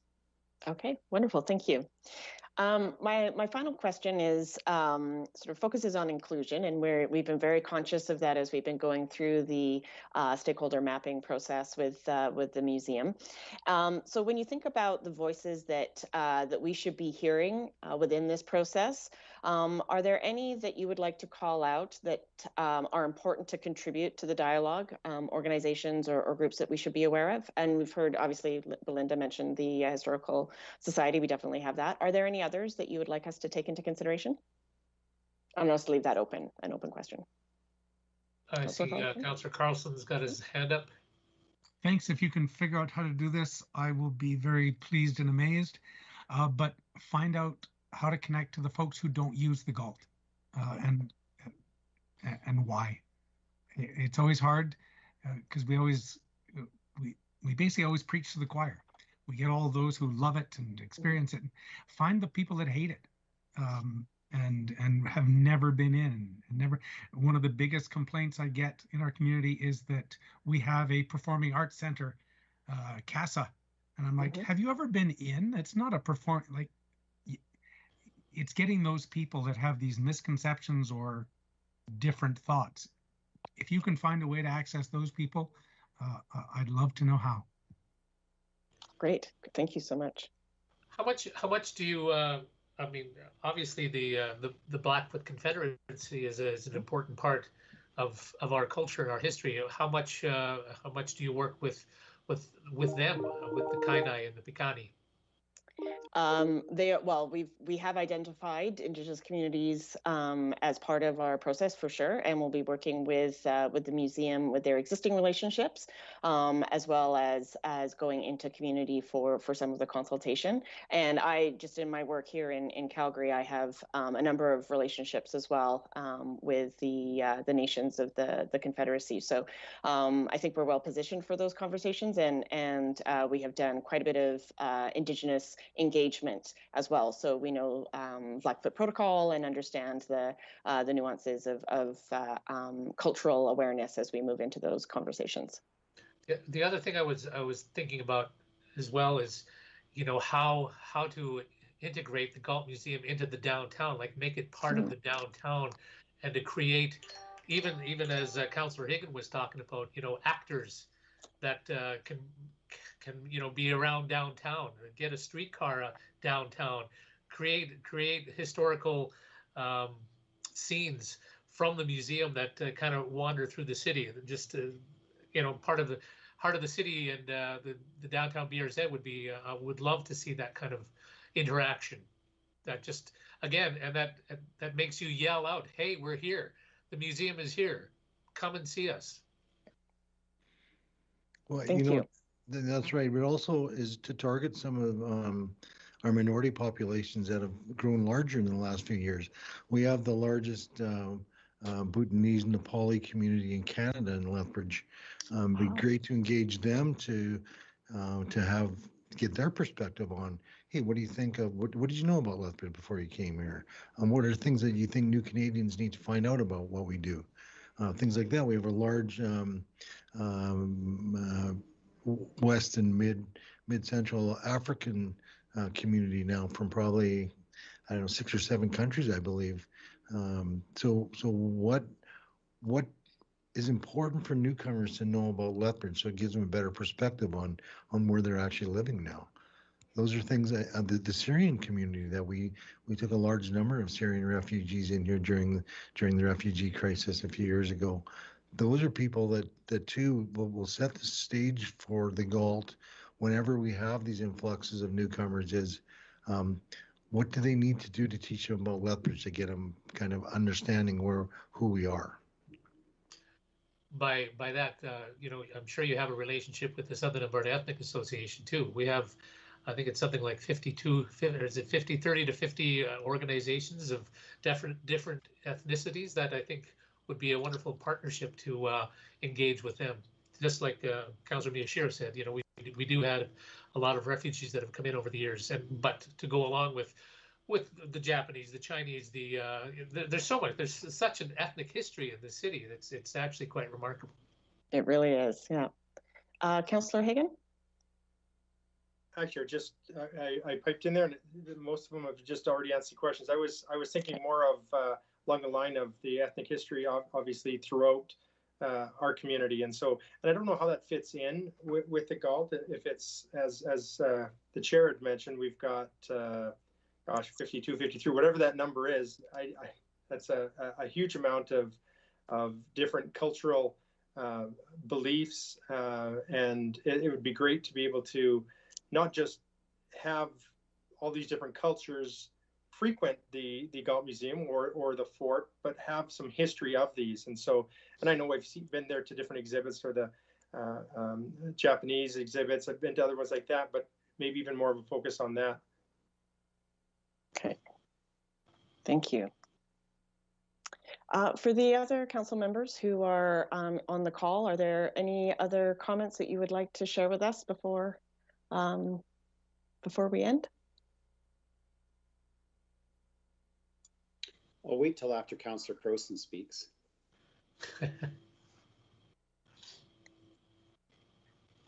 Everyone but you knows I'm saving it to the LHS meets with them, so I have nothing to say today on this. Councillor Kaufman, have you got anything you wanted to add? Thank you. The only, and I appreciate the report. I'm sorry, I did actually have to step out for a meeting, so I've come back late. I don't want to add things that people have already discussed this, but there are two sort of innovations that I don't see often addressed. One, if we want to tie our benefits of our on-site marketing, so sales. Sometimes when you go through the museum, you actually see things that you can find in the gift shop, but you have to wait till the end of the museum or end of the tour in order to purchase. I'm trying to remember if it was MoMA or what one, because it's been so long since we traveled, where you download an app as you enter in, and there are actually things that link to what's in the gift shop, what opportunities there are. So just again, utilizing technology to achieve that. The other thing, and I don't know if this has ever been explored, and this is probably one of the hardest things to do, but the establishment, this isn't just Galt, this actually would involve a chain. Is there a movement, a conversation, discussion anywhere about museums becoming chains. You get a sharing of the expertise and the resources, the leadership, the management. You get the opportunities to cross market, a little bit more, the ability to specialize, at the same time the ability to link people to other things. I don't know if that's ever been explored. I don't know the feasibility or the reality of that, but that's something that I have certainly stumbled across in the last couple of years as well. So, otherwise, I have nothing to add. My colleagues in the committee have done an amazing job, and thank you very much for your work on this as well in the report. Thank you. Two great comments to end on. So can we have the next slide, please? Great. Yes. So we want to thank all of you for participating today. This has been fantastic, and we've got lots of wonderful ideas and comments.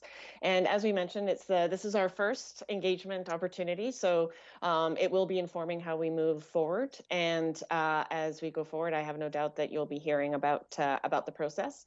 And we hope to see some of you at other community events as we come down in the several next few months, I guess, hopefully. So thank you so much, and we appreciate your time today. Thank you very much. Oh, one other thing, we need a bow tie shop at the museum. Do I have any other questions from councillors? I see none. Thank you for. Is that a goodbye, Rob? That was thank you. Bye bye. Oh, thank you. Okay. Thank you very much for your presentation.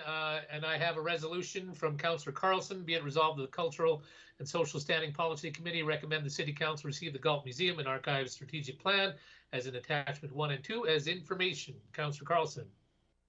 Thank you, Mr. Chair, and just thank Mr. Martins, Ms. Wiley, and Ms. Hatcher for taking the time to connect with us. We appreciate it. Thank you. Thank you. Then anyone opposed? That passes. Thank you so much. Appreciate it. Thank you. We will we'll move on to the bylaw 6291 4.3.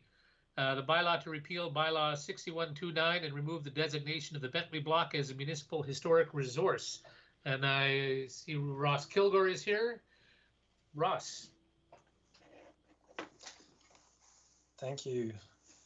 Okay, and good afternoon, committee members. Cannot see the slide on screen yet. I'll just wait till that comes up.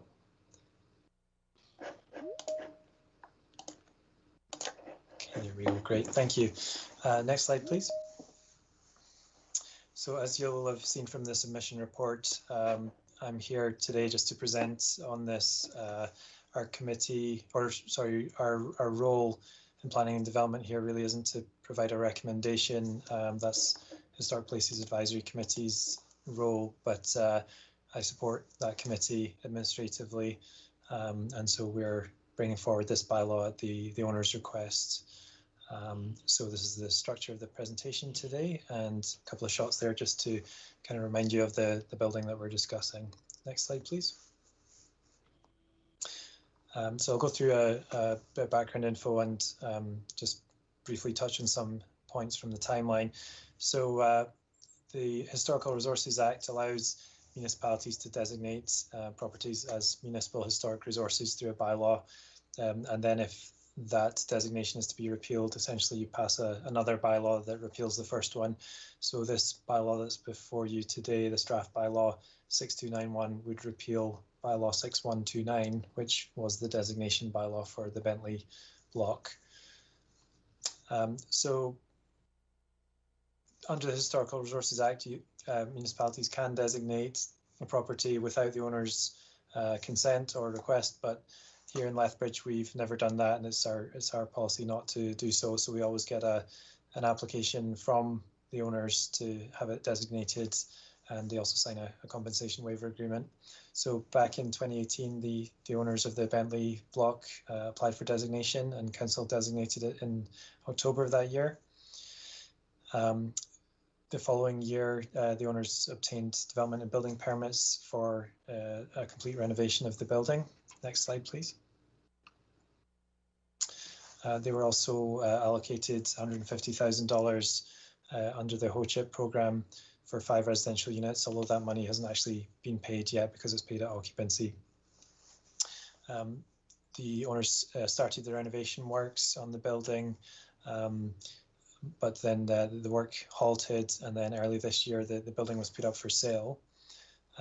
We don't have any concerns with that because the way that the historical designation works is it's attached to the title of the property, and so it passes on with the sale of the property, so that wouldn't really affect the designation. We were contacted in March, though, by a member of the public who was concerned about the structural safety of the building, and it actually shares party walls to the north and south with adjacent buildings as well, which maybe aren't designed to be exterior walls, so they'd been left kind of exposed to the elements for a couple of years at that point. So the city's building inspections department sent out a member of staff to take a look. They then contacted the owners and asked them to produce a structural engineer's report, which they did. That identified 10 areas of concern, some of which were quite serious and required immediate attention to prevent the building from potential collapse. The building inspections team worked with the owners over the following weeks and produced an order under the Safety Codes Act that those 10 recommendations from the structural engineer's report be completed by 31st of May. And I understand from building inspections that work is underway, and they're working closely with building inspections on that. Next slide, please. So just a few key considerations to keep in mind here. One is that building inspections order under Safety Codes Act is a separate issue from whether or not the historic resource designation should be repealed. With that building inspection order, the building will be made safe regardless of whether or not it's still designated. So kind of structural safety isn't necessarily a concern in terms of whether or not this building should be designated. Another one is that our sort of legal advice is that the designation bylaw needs to be repealed first before a demolition permit could be issued. And so that's the process that we're working through right now, is to bring this draft bylaw to repeal the designation. The owners have told us that they wish to ultimately demolish the building. And then third key consideration is the recommendation from Historic Places Advisory Committee. So their role in their terms of reference is to advise City Council on heritage matters. And so their recommendation is that City Council do not pass this bylaw. Next slide, please. A few relevant planning policies from our current ICSP MDP. It states that we'll collaborate with private owners to conserve and maintain our designated historic resources, and that will support adaptive reuse of historic resources. And then the downtown area redevelopment plan says that we'll preserve heritage assets and will acknowledge and support municipal designations. Next slide, please. So a little bit of analysis. As I mentioned before, the building will be made safe under that Safety Codes Act order, regardless of whether it's designated. There are some limited precedents for repeal of designation and demolition. So there's no precedent for a municipal historic resource designation being repealed in Lethbridge to allow for demolition or for any other reason. There is one precedent for a provincial historic resource being demolished in Lethbridge. So that was the Chinese National League building a few years ago. In that case, the owners worked with the city and the province for several months to try and find a viable alternative.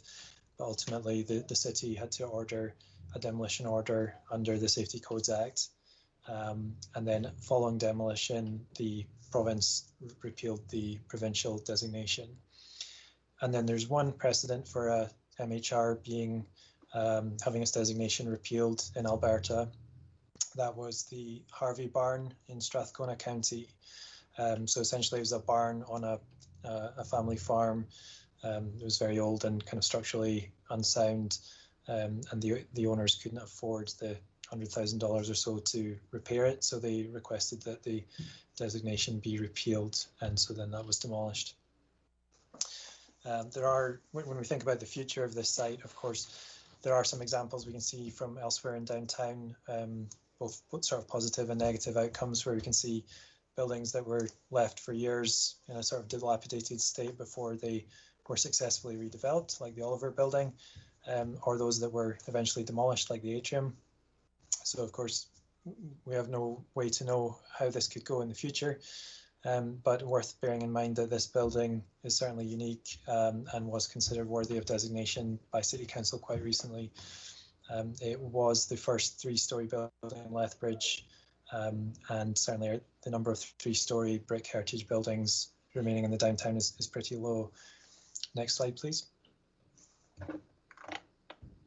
So one other thing to consider is that, you know, in terms of looking at this in terms of what's business friendly, you could look at it as, in the short term, perhaps business friendly to do what the owners are requesting and ultimately lead to the demolition of the building. But also in the medium to long term, you could argue that it could be of greater sort of business friendly interest to preserve the building. Certainly, it's a unique and interesting building in the downtown that may have greater positive economic impact in the longer term. There is some risk in repealing designation to the reputation of our heritage programme. As I mentioned, it is a recently designated building, so it perhaps throws into question, you know, what the designation actually means and how much protection it affords to designated buildings. And perhaps a bit of risk too to the strategic development of downtown. This is a very prominent location on our main sort of commercial street in the downtown, overlooking Galt Gardens. There's significant redevelopment potential in the coming years in that area around Chinatown on the edge of Galt Gardens. So certainly this building, if the preservation works out and a new owner who's found who can finish the renovation, then it could be potentially a jewel in the crown of that area of downtown. And then just finally, the MGA doesn't require a public hearing for this type of bylaw. So our department's recommendation is just that this committee hears from any interested parties today, because this is really the sort of the only opportunity for that. Next slide, please. So yeah, our only recommendation really is just that this committee has to recommend to City Council whether or not to pass the repeal bylaw. Thank you. Thank you, Mr. Kilgore. Just what does the company want to do after demolition? Have they got a plan? Is this supposed to be? I know initially it was going to be some housing there, right? So what if anything, if they decided that they want to do with this? Yeah, so the development and building permits that they have are for commercial on the main floor and then with apartments above. And I believe the building is still up for sale. So I believe some of the owners are here today as well to answer any questions you have. Oh, I see a guest, Ruben. Is that a member of the company? Yes, I'm one of the owners. Okay, I see your hand is up. What would you have something to say?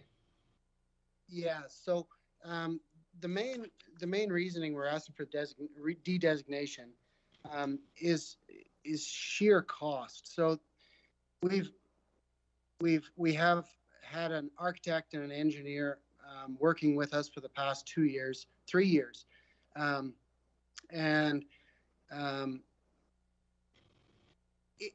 you know, until like when we did the original demolition of the inside, it's difficult to know.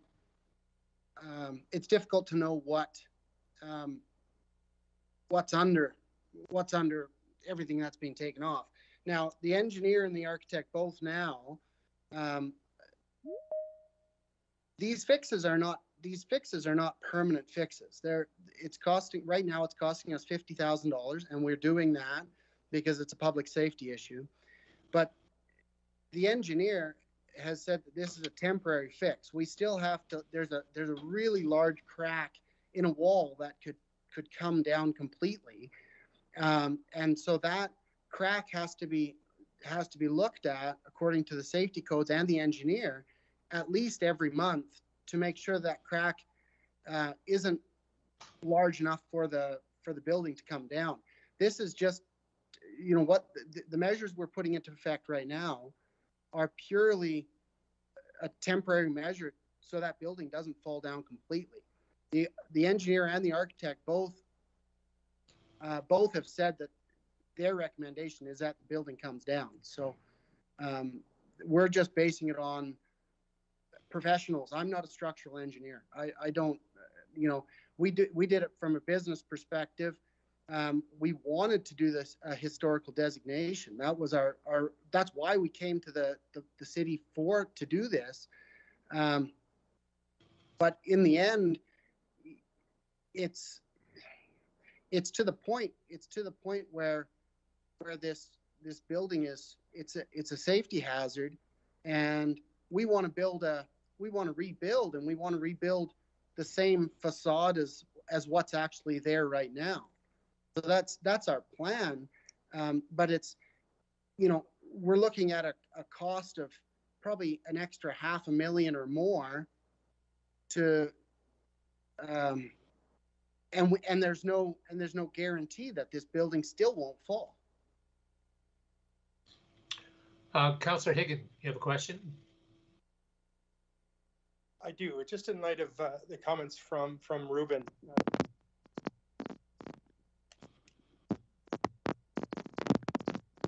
Sorry, Councillor Higgin, we're not hearing you. Oh. Can you hear me now? Fairly. Oh. How about now? No? We can hear you a bit, yeah. Okay. Sorry, the question was for Ruben.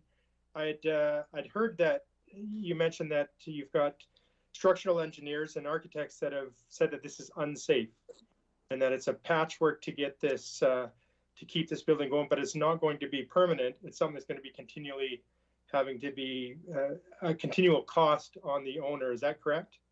That's correct.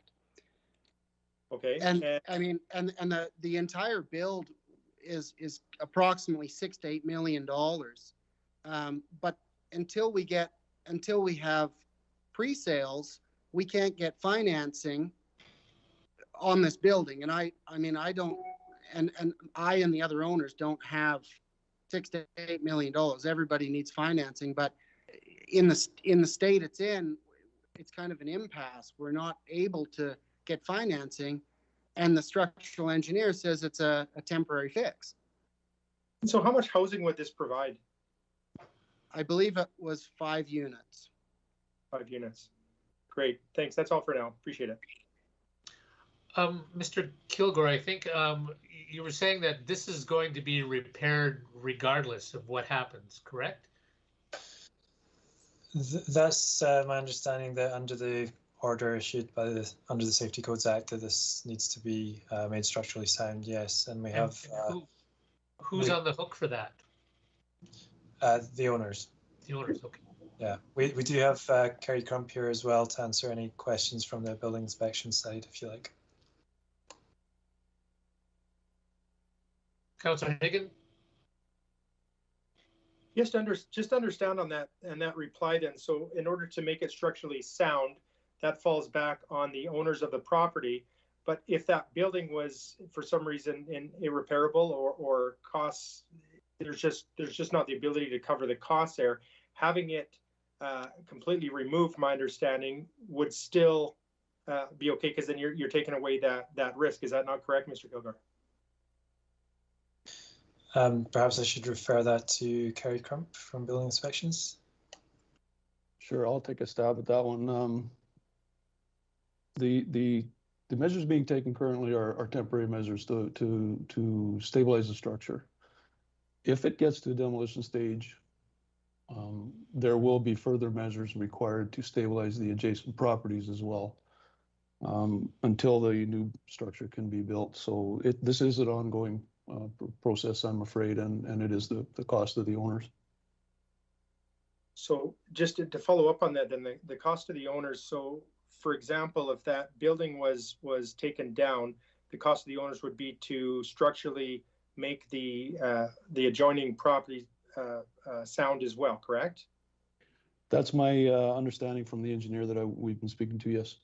Okay, we're speaking that, if I can go to Mr. Rubin again. Mr. Rubin, I'm sorry, I don't have your last name. Rubin, if you could maybe talk a little bit more to that. Are you, do you understand the process, I guess, as far as if it does come down, you would have to make it structurally sound, the adjoining property, or is that something that is still of a concern to yourself? Yeah, so one wall is a party wall. The other property is not a party wall. So what would have to happen is where the foundation joins at the party wall, that's where the issue is. Once the building's demolished, and according to BCB engineering, once that's filled in and supported to how they say, then future use on the adjoining building won't be an issue. It's while it's coming down and to support it, and fill in that basement area once it's been there. So our demolition costs probably are in the vicinity of up to $100,000, give or take, on top of the existing 50 that we are spending currently. But the overall, I mean, like I mentioned earlier, like it's going to be upwards of $500,000 if we were to keep the building, and it could get worse. I mean, we can't, like I said, we can't start building until we have pre-solds, and in the last 18 months, I don't need to remind anybody, it's been a pretty difficult economy. Right. Thanks very much. I do have more questions, Mr. Chair, but I see others are in, so I'll hop out for now. Councillor Carlson. Thank you, Mr. Chair. Thanks everyone who's here to answer the questions and sort of talk us through this. One of the reasons for applying for a historical designation is to access outside grants. Are there any possibilities of outside grants available to help with the costs to keep the building? Has anyone explored those? If anyone can talk about those? I believe Corey might be able to answer that question. Hi there. I'm Corey. Yeah, we've definitely looked into grants and the possibility of obtaining grants. At first, it seemed fairly promising. However, after more research, I think it became more apparent how difficult it was to actually obtain grants and actually get a guarantee on an actual amount that you could plan around and use inside of a budget as an actual attainable amount. And so as of right now, basically the grants that revolve around historic items, they're on invoice or essentially on completion of a specific task per se. In this regard, it's all based around the facade and items that kind of revolve around that. Yeah, so I think, like, I don't know, it seemed a lot more fluffy than it actually is as far as heritage grants go, in my opinion. My initial thought was, yeah, okay, we're going to get 50% of any invoice that is relating to the facade of the building. However, later we kind of discovered that I think we're more likely to kind of get 20% or something, depending on how many people are in the current pool of applicants at that particular time. And I believe there's 2 every year that you can apply. One is September, one is February. Your wall collapsed. There's one in September, and I believe one in February as a deadline for applying. And we have reached out to Fraser Shaw to kind of get a better understanding of these grants. Yeah, that being said, I mean, there's absolutely no guarantee that this is attainable money. Gotcha, but you have looked, so thank you for that. Another question, and maybe Mr. Kilgore or even some of the owners can answer this. The bylaw specified, sorry, I don't have it in front of me. The bylaw specified several defining features or characteristics, if I recall. And those are the ones that are sort of guided by the bylaws that need to be preserved. Is there any way, I'm sorry, is it Corey? My screen is very tiny, so I can't make out names, but I can see Corey. Maybe Corey can answer. You talked about the facade and saving the facade. Is there any way just to salvage that and do the rest of the demolition? I've seen that done in other communities. I just don't know. Yeah, in my opinion, I think there's definitely a way to save that facade. Whether or not it's feasible is definitely another question that needs to be considered. I think right now, given the amount of land and just the way that this particular piece of land is situated, I think it'd make a good opportunity for a commercial type project. As far as housing goes at this current time, I don't think it's even close to feasible. I think there's a lot of factors too, like Galt Gardens, and I mean, in the last year and a half, I've definitely spent a lot of time downtown, and in obtaining any level of pre-sales, not even really considering the current state of the economy and everything like that. I mean, on our residential side, everything's fairly busy, but yeah, I think Lethbridge downtown is doing a good job to start cleaning things up. However, it's still a fairly big challenge, and a lot of buyers are still discouraged by the location itself. So I think there's a lot more challenges than just the finances as well. I think if there's the opportunity to redevelop that entire block, I think that would be a much different scenario as well. Yeah, I don't know if that answered the question or not, but somewhat. I understand the challenges. I think that's it for me for now. Thank you. Thanks for answering. Thanks, Mr. Chair. Is there someone from the Lethbridge Historical Society here that can speak to, is there any kind of compromise that can happen with what's ongoing? Obviously, it's a structural problem that is beyond the owner's control. Who, as I understand, you would like to preserve the historical significance of the building, correct, Corey? As much as you can, but it's an impossibility with a wall. It's going to collapse, right? Absolutely. By all means, I think our entire group would like to see this building stay intact. That being said, just the current resources are definitely limiting that. So I think another thing, by demolishing the building, it is affecting the neighboring buildings because we do share a footing. By actually, when we're going to construct our building, we're actually going to put new piles in the ground and create a new structural wall for our own building. So by not having two buildings sitting on a shared foundation is actually a lot more beneficial to the neighboring buildings than to share a foundation and put additional screw piles in the ground. So in my opinion, starting from scratch, the building would have a lot more integrity to begin with. And I'm kind of teeter-totter, kind of how I feel about this entirely.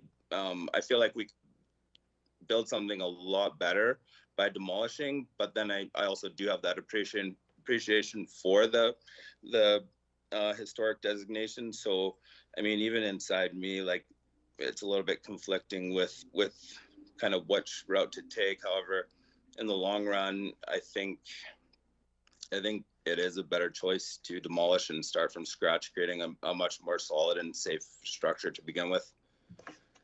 I see George is on the line. George, you want to comment? Thanks, Mr. Chairman. Yes, the Historical Society and also the Historic Preservation Committee. I represent the Historical Society on that committee. The information that we received indicated that essentially the building could be mothballed. It has to be mothballed to some extent to make it safe. And our impression was that those measures would be of a longer duration than I'm hearing might actually be the case. Our concern obviously is preservation of our historic resources. This is one of the oldest buildings in downtown. It's unfortunate that these circumstances have changed over a relatively short period of time to further threaten the viability of a project. At the same time, we still feel that we would prefer to see the building retained, not torn down. I think once a building is gone, a historic building is gone, that's it. There's nothing left. I mean, a new building just cannot replace an historic building, and so for those reasons, we're opposed to that. I believe there's a letter on file from the Historical Society and the recommendation also from the Historic Preservation Committee in support of that position. Corey, did you want to respond? Yeah, I think even kind of giving my conflicting ideas of the building and the structure itself, I think basically the bottom line is the building needs to come down. I think if you take a closer look at the entire structure itself, the foundation was left open for 1.5 years, and those bricks in the lower level are absolutely destroyed. There's not much left to them. They crumble. We just did the grade beam, which is a temporary fix for the entire structure. And we couldn't even dowel into the bricks on the main floor. And those originally were exterior bricks above grade, and they are absolute mush. I think if we did have the engineers take a closer look at the brick on the building, I think there'd be an entirely different conclusion to support demolition of the building. Councillor Carlson. Thank you, Mr. Chair. Thank you, Mr. Cole, for joining us. Nice to see you. Question to, I thought I saw Andrew Malcolm pop up at one point, and I'm not sure if Andrew, oh, hi, Andrew.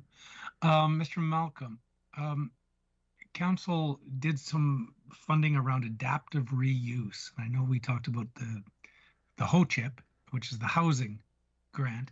Are those different pots of money? Or are there any pots of money? I guess it's always nice to try and save and preserve our history if we can. I just don't remember what, talk me through the adaptive reuse dollars, if there were any. Yeah, thanks for the question, Councillor Carlson. So I'll take an opportunity to just highlight the provincial grant program really quickly, that there is $50,000 matching per intake available for projects. And at the time when the owners designated, that program was funded just over $1 million provincially. And there was a decent amount of money coming for projects.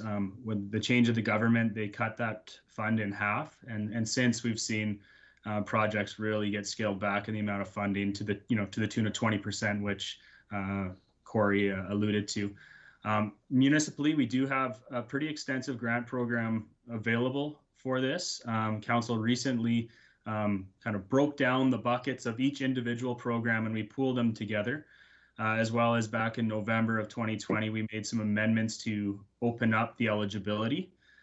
So going back, this project initially had housing dollars to the tune of $150,000 available, and that money is still available if the project was to go forward.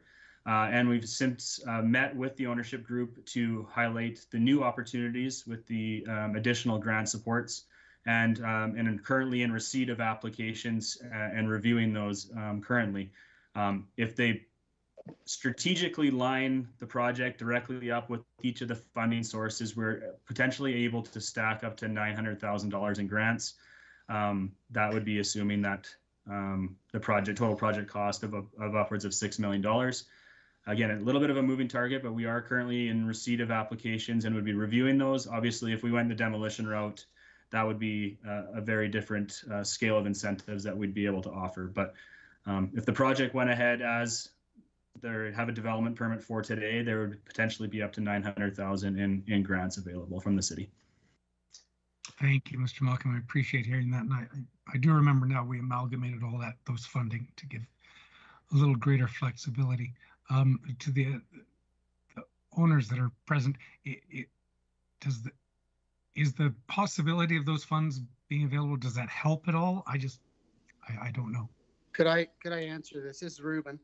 Ruben, I think, if, the biggest issue is potentially, the word potentially is, if we were guaranteed the $900,000, I think it would be, that would cover the costs, the extra costs of what it would be. The problem is that you can't take that to the bank, unless we had it in writing that this was the case. And I don't know who or if anybody would be able to do that. So that's the biggest concern. I mean, when how it was mentioned that the government's changing, the funding went down. Yeah, and that when we did this, the funding was there. Now the funding is not, and there's potential, but are we going to incur $50,000 engineering and costs every year till we can afford to get the pre-sales? I mean, it could be a 4-year deal for us to get enough pre-sales of people who are interested. Thanks for that, Mr. Malcolm. I think there was some talk about the certainty. Can you maybe talk us through that? So the project currently has $150,000 approved and allocated, basically sitting for when occupancy would get awarded and the check would be issued over. There's an additional $175,000 through our urban core property improvement program, which is basically just I need to review the application, which I have, and we can issue assurances within, I would say, 1 to 2 weeks. It's then there's an additional $575,000 potentially available through the targeted redevelopment incentive program, and that piece would have to come to council for council's approval, and so that would be the one piece that would have no certainty today on. There is budget available, but that would be a council decision to approve the project on a project by project basis. Thank you for that. I'm just wondering, you talked about, I think it was the 175K, it would just be a few weeks to go through the application, et cetera, et cetera, et cetera. And I'm wondering, rather than, and this is a question for maybe you, Mr. Chair, as the committee, or perhaps the Mr. Kilgore or the owners. I wonder if we take a pause rather than make a recommendation to council one way or the other to say, maybe there's some other things to explore that Mr. Malcolm has addressed or that the owners can explore before it goes to council. That's just a thought. That was something that I was considering throwing out there. If we could kind of find out if that kind of money is available and can be well, word's not necessarily guaranteed, but that's something that making a decision now might be premature. And that was my thought as well, yeah. Mr. Chair. I'm wondering if the I guess the folks who are applying for this repeal of the bylaw would be okay with waiting to see and explore some options and then coming back to either the committee or taking it directly to council, depending on the timing. Who would like to answer that? Corey or? Sorry? Yeah, this is Ruben. Yeah. I think we'd be open to, open to waiting. Yeah, the only concern is, well, and then also we can get maybe an engineer, maybe the engineer's report to say if this is a feasible, maybe a price, because we're kind of guessing and we're being told by the screw pile people that it's going to be very difficult if at all, if it can be done. So yeah, maybe like, are we talking just a couple of weeks or? Mr. Malcolm, what would you suggest? Well, apart from the process and the timing with the actual potentially de-designation bylaw and that component, within, I would suggest 5 to 7 days, I can have a response to the ownership group on their application as it relates to the 175,000. I'd have to look at council's timelines in order to get the TRIP application in front of you for your consideration for that aspect. So is this, sorry, this is Ruben again, so this 175, that gets paid after the building is complete? Yeah, so our grants do get paid after, so the housing incentive is paid after occupancy per unit. The Urban Core Property Improvement Program can be paid out as eligible items are completed. So if it's for, foundation stabilization, and the foundation stabilization takes place and then there's proof that the payment has been made to the contractor and it's complete, we can issue payment for that component before the project is completed in its entirety. The targeted redevelopment incentive is a tax-based incentive. Council has to approve it, and then it kicks in the year following construction. And then again, that's a cancellation on your taxes based on the increased assessment. So that's a kind of a trickle incentive. It happens year over year for a series of years. Right, and I think that might be, that might be the issue, is that if we don't have an influx of cash, we don't have the finances because we can't sell these units. It's kind of a chicken egg. Yeah, and that's the thing. I mean, if we were, if we were given a check to do this, no problem. But like, they're just. Mr. Chair, if I might, one of the other issues we have is, unless I'm just trying to remember our schedule, but this SPC I don't think meets again until September. So it would probably have to, if we did take a pause on this, we would just send it directly to council, perhaps.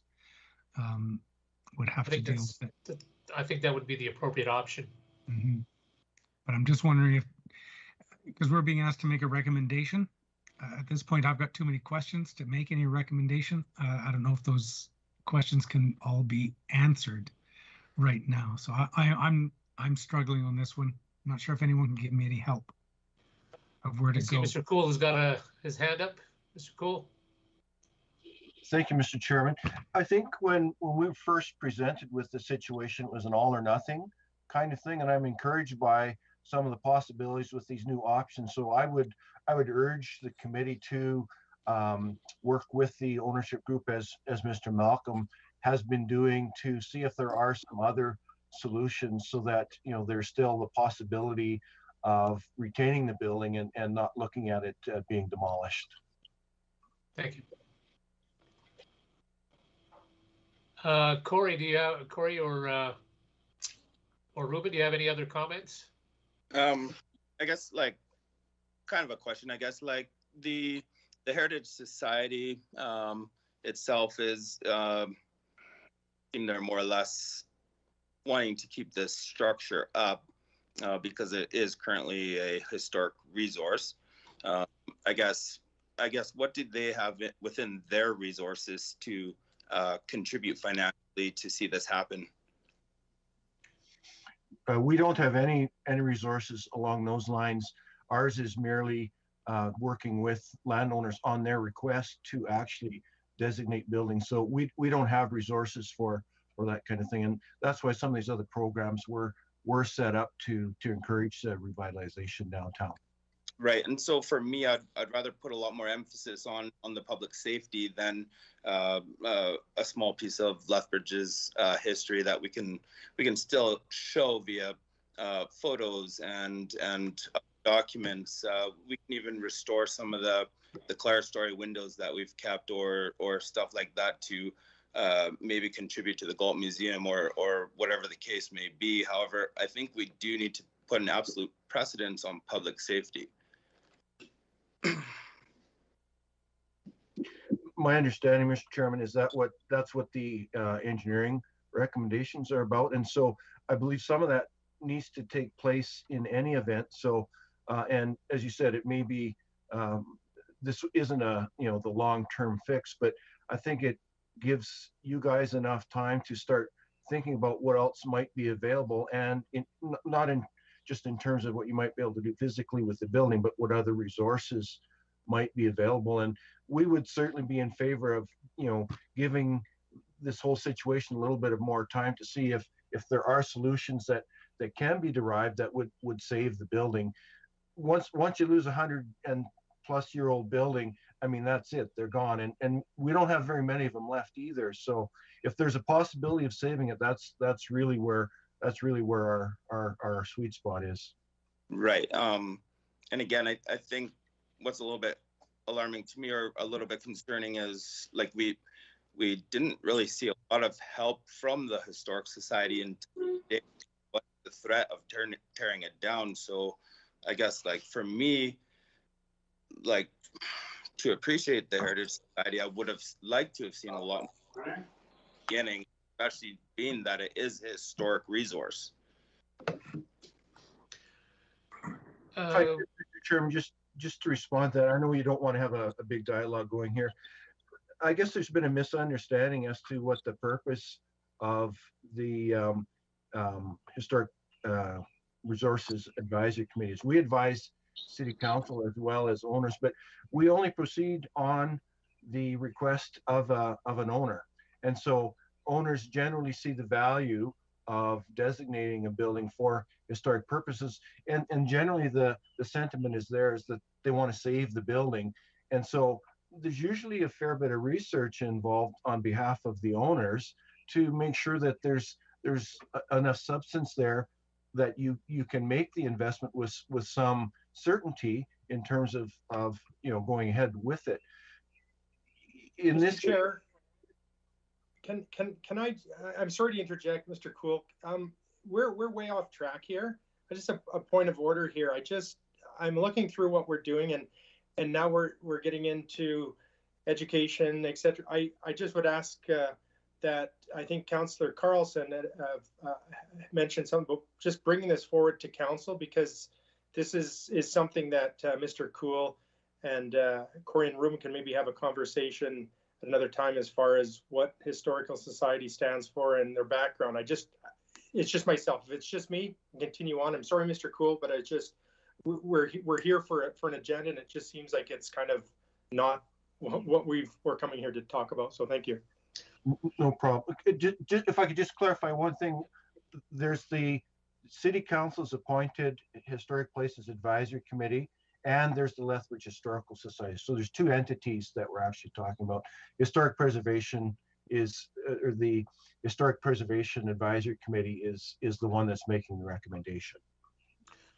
Could I recommend perhaps that we put a pause on this today? If I can recommend Mr. Malcolm, if you can organize a kind of a discussion between the appropriate people, and that's pending, if that's okay with Ruben and Corey, that we can sit down and sort of figure out what kind of money is available, what sort of solutions we can come up with, and maybe involve the Lethbridge Historical Society to see if we can come up with a compromise, then bring it before council to make a decision. Does that make any sense to either you, Mr. Malcolm, Corey, or anyone, or the rest of the committee? So I'll leave it with Mr. Malcolm. Your thoughts? I'd be happy to coordinate any meetings and discussions.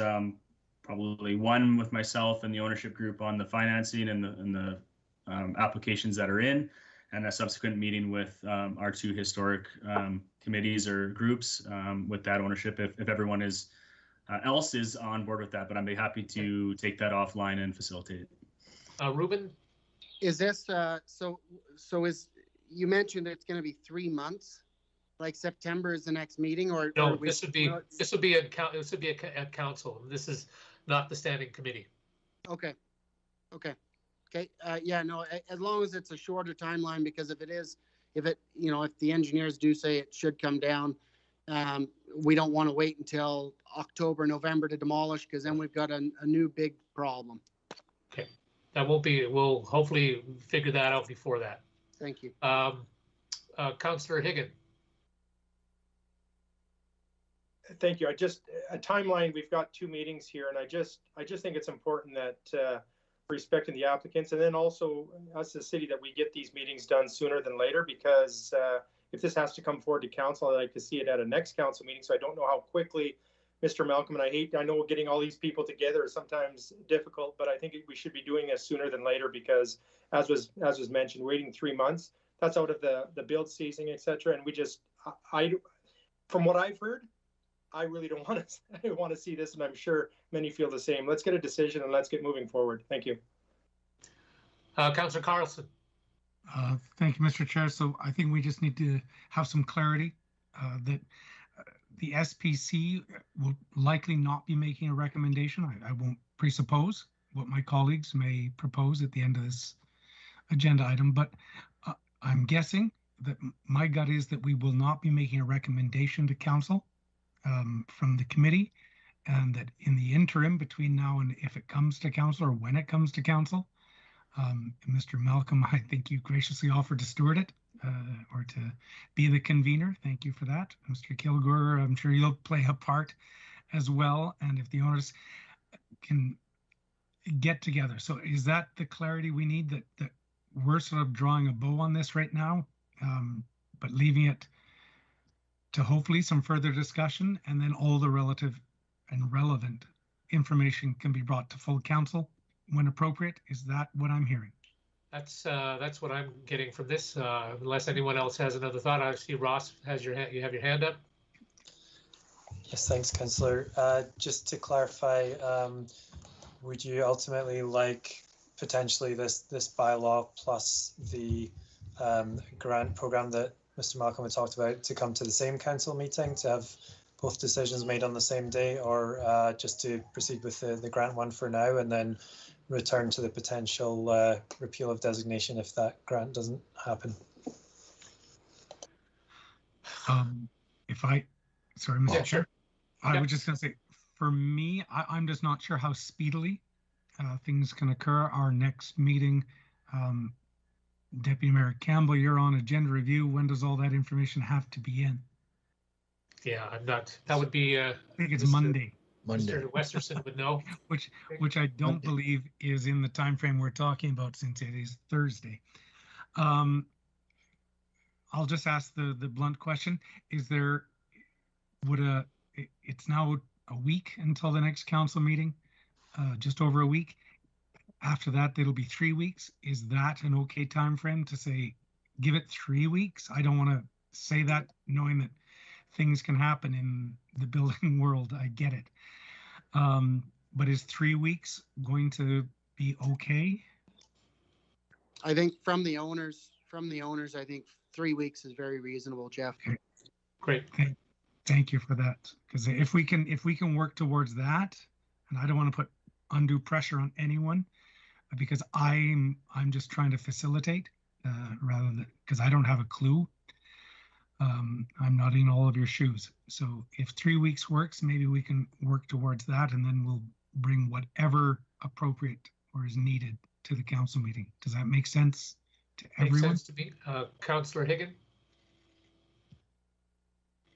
Thank you, Mr. Mayor. Jeez, Mark, you're the new mayor now, by the way. Thank you, Mr. Chair. And thank you, Councillor Carlson. That's a great explanation of how this could be done. I just think, again, sooner than later, and I guess my question is to Andrew or Ross, does that, because hearing what I did from Councillor Carlson, I agree, does that give enough time to bring this forward to council, if it is 3 weeks, does that seem to give sufficient time? Councillor Hagan and members of the committee, I've just have my timetable open. So to hit the July 13th council meeting, our submission, the ideal date for our submission is June 25th, which will be next Friday, I believe. So that's tight. I think I offer up that we'll do our best to hit that. The following council meeting would be July 27th, and I'd suggest that's maybe a default and a safer date, but we will do all we can to hit that July 13th one. Yeah, I appreciate it. And Mr. Chair, I think if we do have something, if for some reason it does come sooner, and if although agenda review has been on Monday, if it's something that we can move forward, I guess that could be brought forward as long as we have, I guess, a majority of council to support my understanding. But I like the timeline. As long as we can get it done, this is great. Thank you. So to the owners, you're good with that? You bet. Thank you very much. Mr. Malcolm, and you're going to facilitate this? You bet. Appreciate that. Do we need a resolution, Mr. Westerson? Or do we just? That would be desirable, yes. Okay. So what we've heard thus far, and correct me if I'm wrong, Mr. Chair, is a motion to refer to administration to return back to the meeting of July 13th, 2021 of City Council. Yes. Thank you. I'll make that motion, Mr. Chair. Thank you. All right. I will second. Okay, seconded. All in favor? Anyone opposed? All right, so that's what we'll do. Thank you very much. Thanks for cooperating. Thanks for your time. Thanks for being willing to kind of figure this out. I appreciate that. And hopefully we can get this figured out. Thank you. Thank you. All right, we're continuing on. Mr. Chair, Okay, I'm not. Yeah, Mr. Chair. Yes. Just in cognizance of staff who are in the building and been sort of tied to things, do we need a 5-6 minute bio break? Does anybody need one? I think I'm good. Is everybody good? We're good here in council chamber, Mr. Chair. Okay. Thank you. We'll move on to submissions. This is from Lori Harrison's Recreation and Culture Development Manager about the Community Capital Grant recommendations. Thanks for being here, Lori. Are there any questions from committee members about the recommendation here? Councillor Hagan, are you still on the board for LOSA? Yes, I am. And I will be stepping away from this. If someone could just send me a message when that comes back, that'd be great. Thank you. Okay. Lori, was there, Ms. Harrison, is there anything you'd like to bring up here with the grant recommendations? Looks pretty straightforward.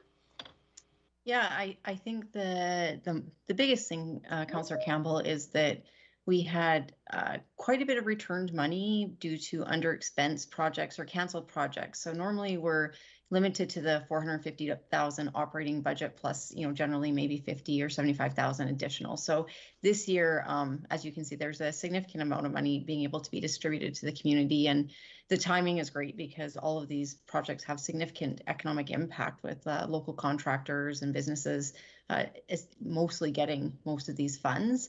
The only thing that I would note is that the reason that we had significant money returned is we do have not-for-profits struggling a little bit because of COVID and not being able to do fundraisers.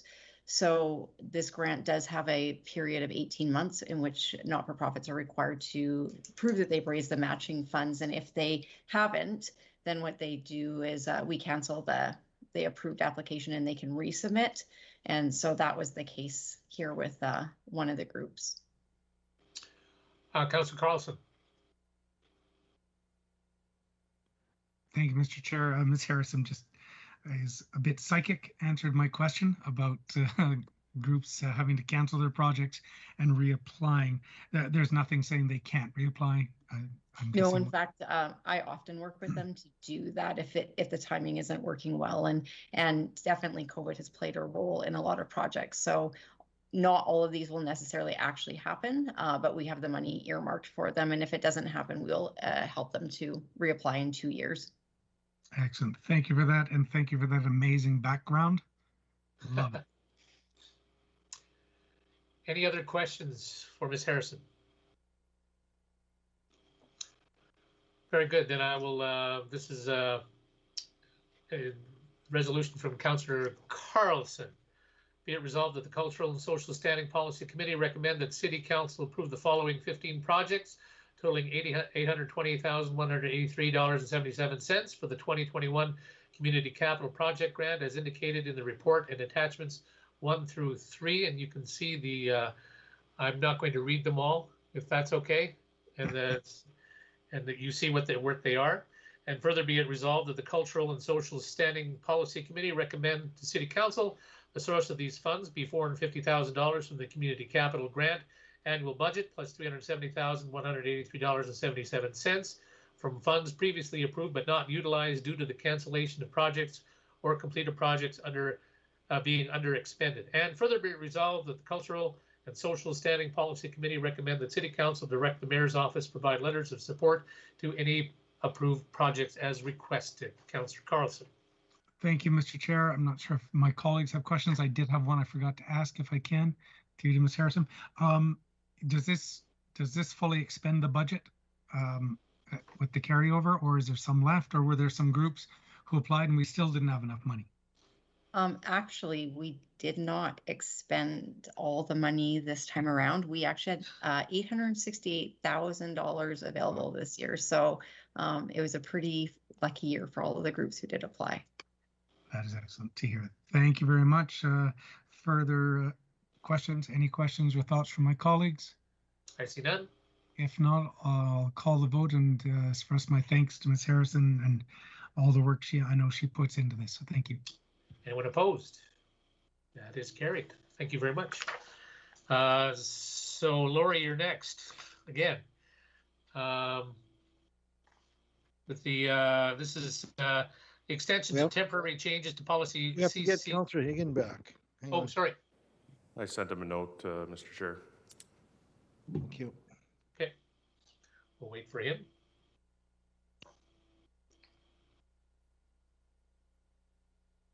And this is the fee assistance policy.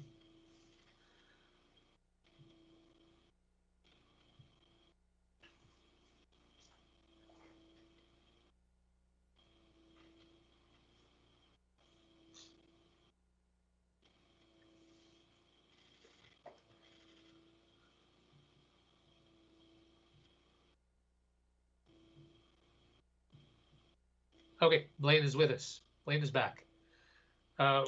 This is 5.2, Councillor Higgin, with Lori Harrison, the extension to temporary changes to policy CC 56, the fee assistance policy. Anything you'd like to present to us, Lori? I think the only thing really to note is, as per last year, I came forward twice with these proposed changes and once to ask for them and the second time to extend them. And now I'm back asking for an extension just because, as you can imagine with COVID, the funds just weren't being utilized very much by the community. But I have noted that this year to date, we've had 110 applications, which is not very many, but we're on roll to hit 30 in this month alone, because people are starting to use it. So I'm getting lots of inquiries. It's definitely getting busy and people are very excited that the swimming pools are opening. So it's good for the community. Questions from Councillor Carlson. Thank you, Mr. Chair. Thank you, Ms. Harrison. You said we've had 110, 30 more coming in. What's historically the number we hit with this? I actually wouldn't know, like when I say 110 applications, that's not the individuals, that's just the application. So a family of 5 would be 1 in this case.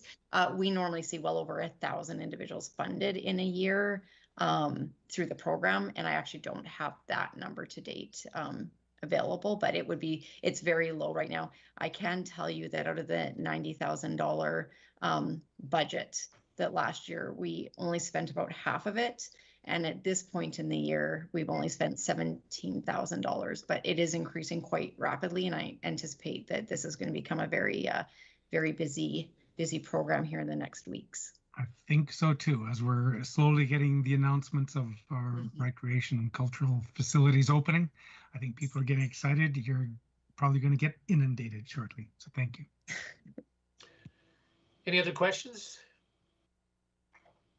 I see none.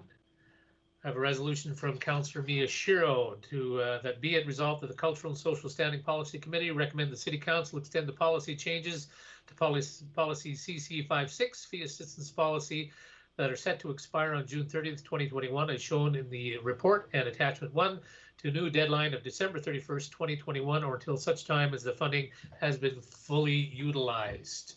Councillor Miyashiro. Thank you, Mr. Chair, and thank you to Ms. Harrison for the work that she does for the fee assistance program and her advocacy of this work. I think it's contingent upon us to recommend that this extension goes through. Obviously, with people not being, the funds not being fully utilized last year and to this point, we need to help the people access resources, and this is the best way to do it. Call the question. Question's been called. Anyone opposed? I see none. That carries. Thank you, Ms. Harrison. Moving on to 5.3, and is Perry Stein on the line? Or someone representing? He is not, sorry. He is not, okay. Well, this is an update from the Indigenous Relations and Reconciliation Lethbridge Advisory Committee on the number of initiatives. We've all seen them. I think they're doing a remarkable job, and this is just an update. Is there any questions that anyone or anything anyone wants to bring up with this committee? I see none. Then yeah, it is they're doing a tremendous job of continuing with all of these initiatives, and it's remarkable that they're continuing on with the work they're doing. So I have a resolution from Councillor Higgin. Be it resolved that the Cultural and Social Standing Policy Committee received the report regarding the Indigenous Relations and Reconciliation Lethbridge Advisory Committee update on initiatives for information. Councillor Higgin. Question. Oh, Councillor Carlson, you had something? Thanks. Just a quick question. Recently, council has received a whole lot of inquiries from members of the community about changing names of some of our neighborhoods and parks. I know that RLAC has been talking about things like this. I attend when I can. I think Deputy Mayor, you're on that committee. Is that something that committee will be responding to at some point in the near future?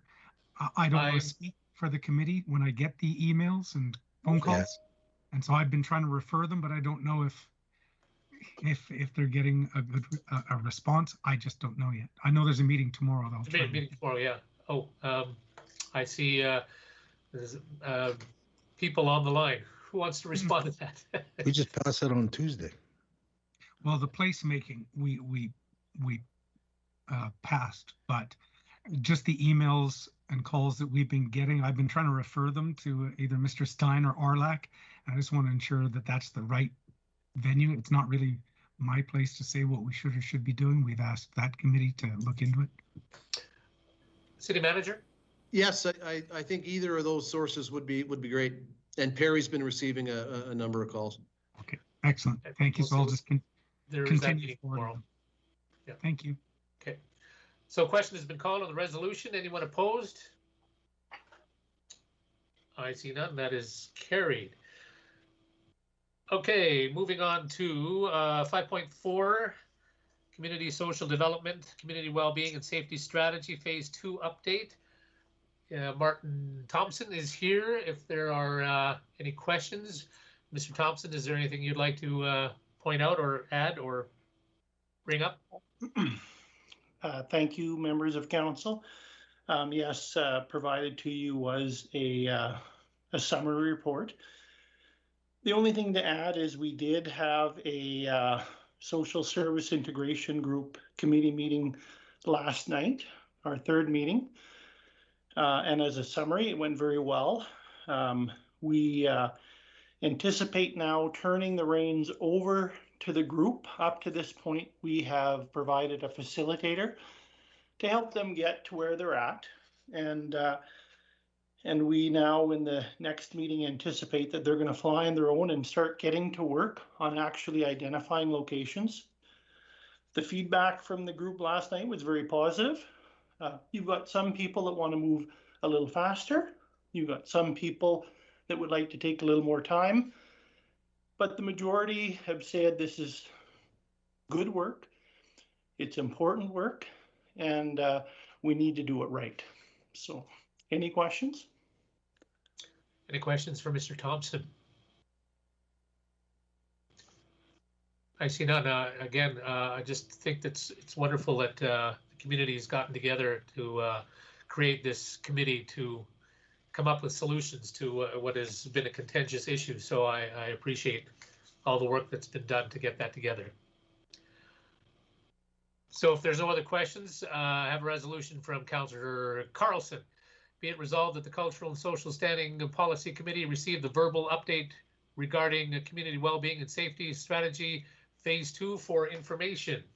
Councillor Carlson. Thank you, Mr. Chair. I'll call for the vote. All right, cool.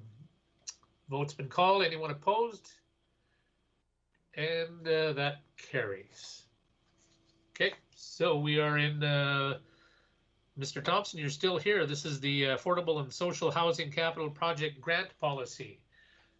We've all read this as well. Is there any questions for Mr. Thompson? Or Mr. Thompson, is there anything you'd like to add? I see Mr. Bowe is with us as well. Start with Mr. Carlson. Thank you, Mr. Chair. Just a question, looking at the policy, the 75% maximum funding, is that, was that something council had directed? I'm just wondering where we came up with the 75. So if I may, I'm going to just give kind of a quick highlight of the key changes. And within that, sir, I've got an explanation of the 75,000. So thank you. So the proposed policy is a revision of the existing affordable housing capital grant policy. And key highlights of the policy changes include a foundational principle of the policy is co-investment to promote leveraging of funding from multiple sources, including the applicant organization, all levels of government, and other sources such as businesses and the faith community. The proposed policy allows organizations to purchase, construct, renovate, or retrofit affordable or social housing units. A key change is it now allows for the purchase of land as part of the project. We have heard loud and clear from the current policy, regarding the current policy, that it is very limiting and restrictive. Therefore, the proposed policy is more inclusive to promote more creative and innovative applications. For example, the current policy is limited to a maximum of $300,000 allocations. Considering the cost of housing projects today, this is very limiting. The current policy restricts the applicant to 1/3 of the project costs, which again limits our ability to fund larger and more innovative projects. Both the requirements have been removed and replaced with a maximum contribution of 75% of the project maximum. This creates more flexibility and promotes larger and more creative projects. In addition, it aligns with other similar policies from other jurisdictions. The current policy was revised in October 2020 to allow administration the ability to approve funding allocations for projects up to a maximum of $300,000. Previous to this revision, all applications were approved by City Council, no matter how small the allocation. During community engagement in 2020, we learned that stakeholders favored having an administration approve applications as it significantly reduced timelines and red tape relating to obtaining approvals, for allocation amounts that are often relatively small in comparison to the total project cost. Since the change was made last year, feedback regarding administration approving applications has been very positive. However, when City Council approved the $5 million CIP funding, we heard from City Council they wanted to be the decision maker for all applications. Therefore, in this revised policy, we have removed administration's ability to approve applications. Now, if this creates concern, a compromise could be that administration be allowed to approve applications of $300,000 or less, which aligns to the current policy, and City Council approve applications over $300,000. And I hope that answered your question, Mr. Carlson, but I'm happy to elaborate. Thanks, Mr. Johnson. I guess one of my concerns, we just heard about a possible housing project in the downtown that was going to provide 5 units, and I think we heard between $5 and $10 million was the cost. And so I'm worried about approving up to 75% of our 5 million would basically one 5-unit project may eat up the entire budget. I think the intent with council was to get as many doors as possible, but maybe I'm misunderstanding. No, I think our beliefs are the same in that we very much through this policy are promoting co-investment, you know, and so if a project comes in and, you know, a request is made, say for $5 million, and there is not, for lack of a better term, co-investment or skin in the game, ultimately that project would come forth to City Council and you would be the decision maker. And, you know, those would be key points for you to consider. So, you know, it really still enables you to be that decision maker and evaluate all of that criteria of each proposal. Now, if a proposal was very small, say under 300,000, then you could leverage administration to approve those realistically very small projects. Thanks for that. And I do think there should be some thresholds that could be administratively approved. We know that sometimes getting things in front of council takes time and can cause delays. So for smaller projects, I'd be okay with some administrative limits. Second question, if I can, was there any thought, and I read through it, maybe I missed it. Some of the projects we've done before, I think it was under the HOCHIP, was funding based per door, not as a percentage of project, which may incentivize more units rather than smaller. I'm just thinking if it was an incentive per door. Thanks, Mr. Miyashiro. I'm asking our staff. You can chime in later, but the question wasn't to you. You know, I must admit, sir, that the HOCHIP program was before my time, and we did strike a subcommittee of key administrative staff, and I must be very transparent in that didn't come up in all of the research and other policies we looked at and other funding sources. There doesn't appear to be a per door incentive. If that is something you would like further explored, we definitely can. Again, the beauty of this policy is it allows, you know, what I find with applications for housing projects is, you know, each brings their own creative, innovative concepts. And again, the nice thing about having them go to council is we're able then to present to you each proposal in its own lens with its own benefits and merits, and allow council to be that decision maker. And, you know, and if there was a particular project like that, you know, that HOCHIP model, you know, that wouldn't prevent them from doing that. But again, that's something we can explore. Thank you. Thank you, Mr. Chair. Councilor Miyashiro. Mute. So, Mr. Thompson, I just want clarification. This is for affordable and social housing, is it not? Yes, sir. So this isn't for someone that's building a multi-million-dollar condo development. The 5 units are definitely not going to be affordable or social housing. Is that correct?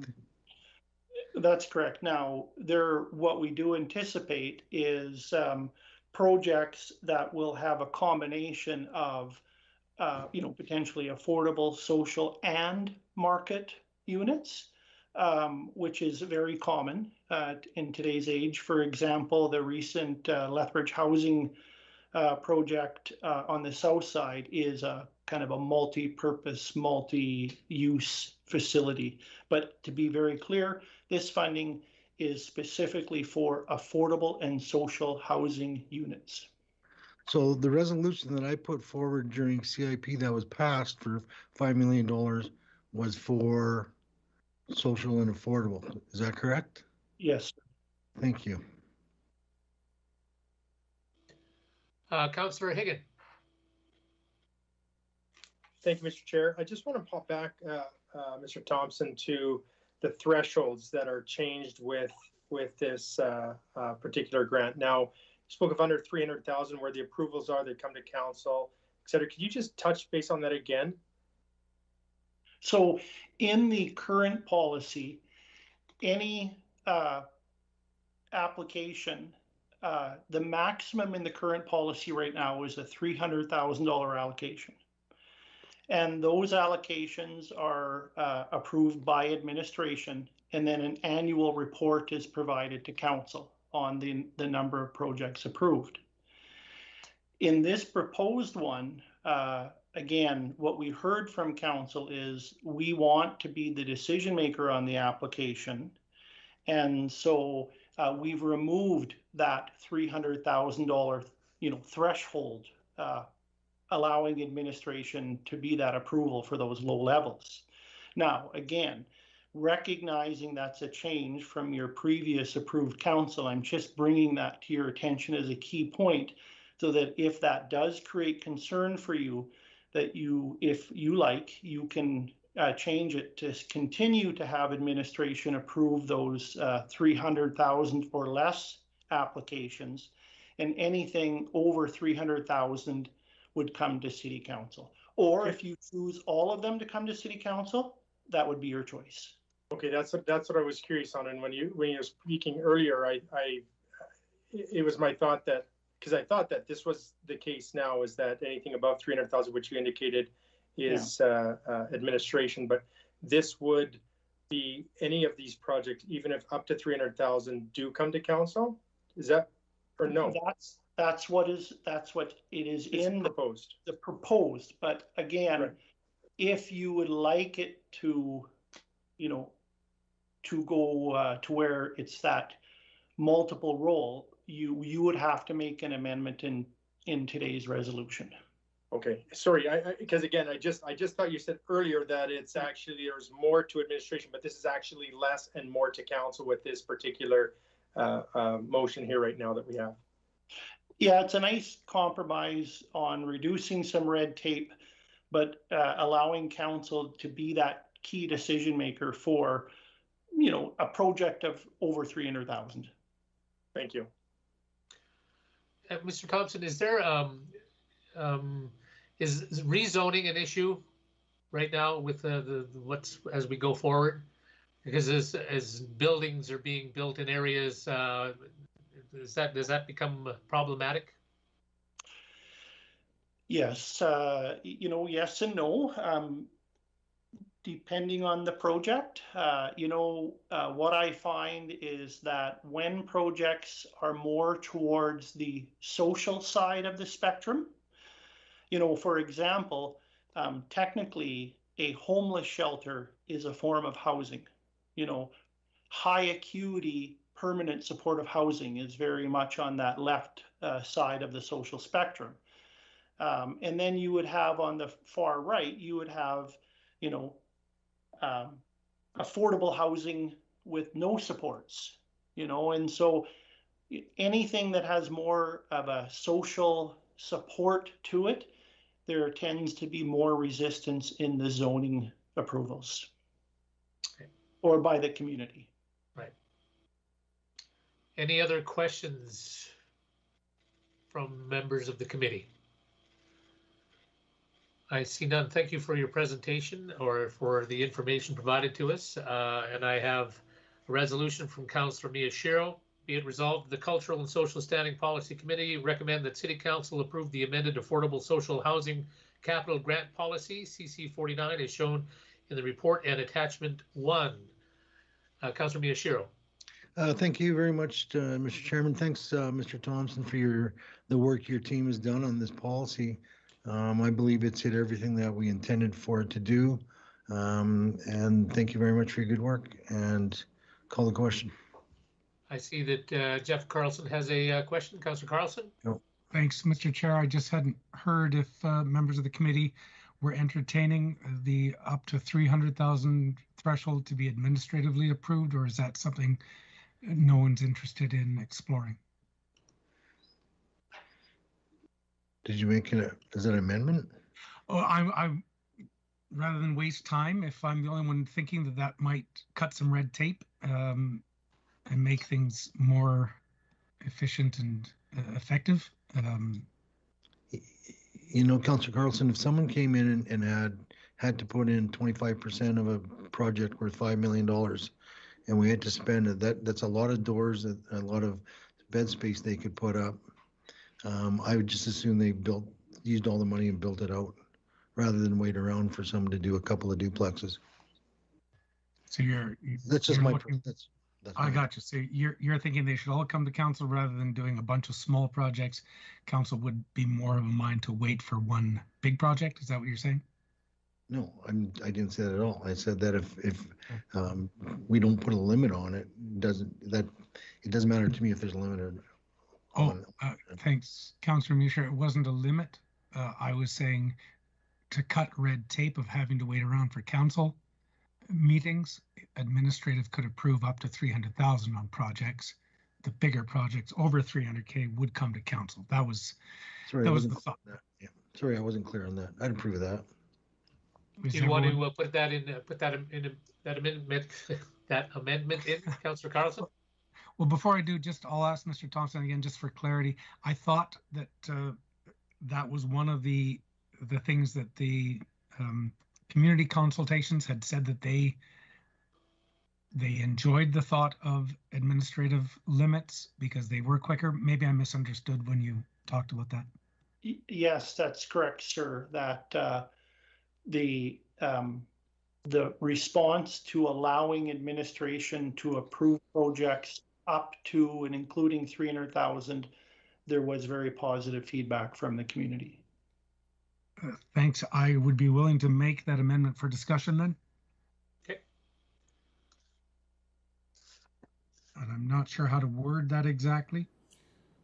If Mr. Chair, we got a proposed amendment that'll be hitting the screen here. And if that pleases Councillor Carlson, please let us know. You think I have better eyes than I do.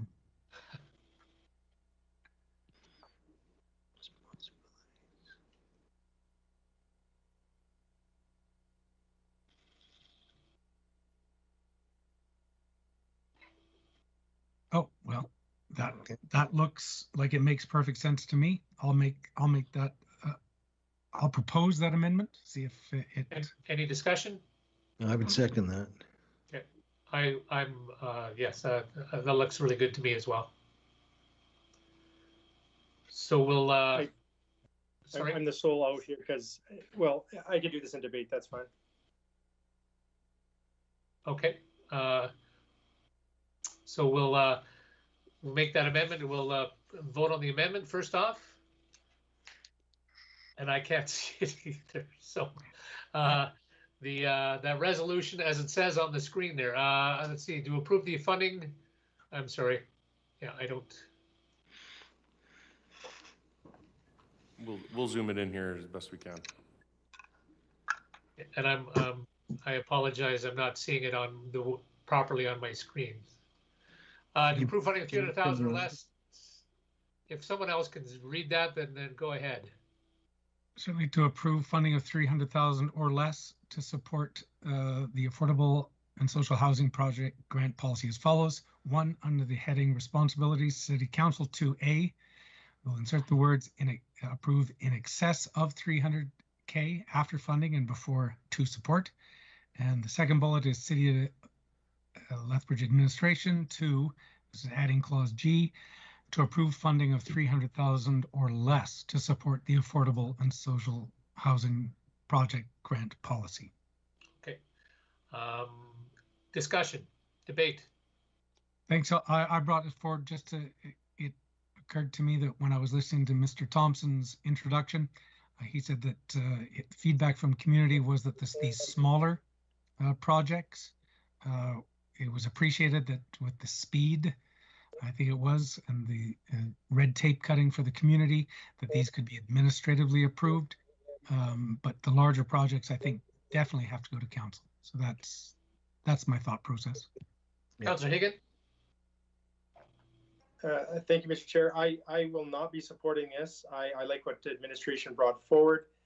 When we talk about $300,000 or less, I know we're talking about that's a little money, and we should just approve the larger ones. To me, 300,000 is a lot of money, and I would like it to be just the way that it was previously. So I will not be supporting this.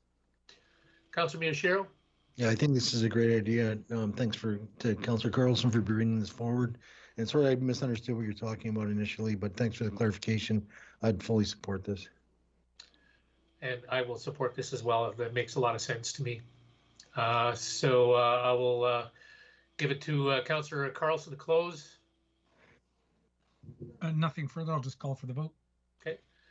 All in favor? And opposed? Blaine. Okay, that carries. Thank you. Thank you for your time, Mr. Thompson, Mr. Bowe. Thank you, and Ms. Harrison. Back to the original. Do we have to? Main oh yes, right. Sorry about that. The whole policy back to the, so, Councillor Carlson, if you could read the original amendment, just because. Oh. I can see this. Be it resolved that the Cultural Social Standing Committee recommend the City Council approve the Affordable Social Housing Capital Grant Policy as shown in the report as amended. I'll just call for the vote. Okay. All unless in there's favor? any debate. Okay. All in favor? And opposed? Higgin. Councillor Higgin. Okay, that carries. Thank you. Moving, so we are going to an in-camera session here, I understand, correct? Yeah, that's correct, Mr. Chair. If we get a motion to go into closed session, and then what we'll do is we'll turn off the live stream and all the other parts and shut the room down here. Councilor Miyashiro, so we'll go into closed session. Okay. Just give us a moment here, Mr. Chair, and we'll shut everything down. We're staying on this line though, right? Yes, please.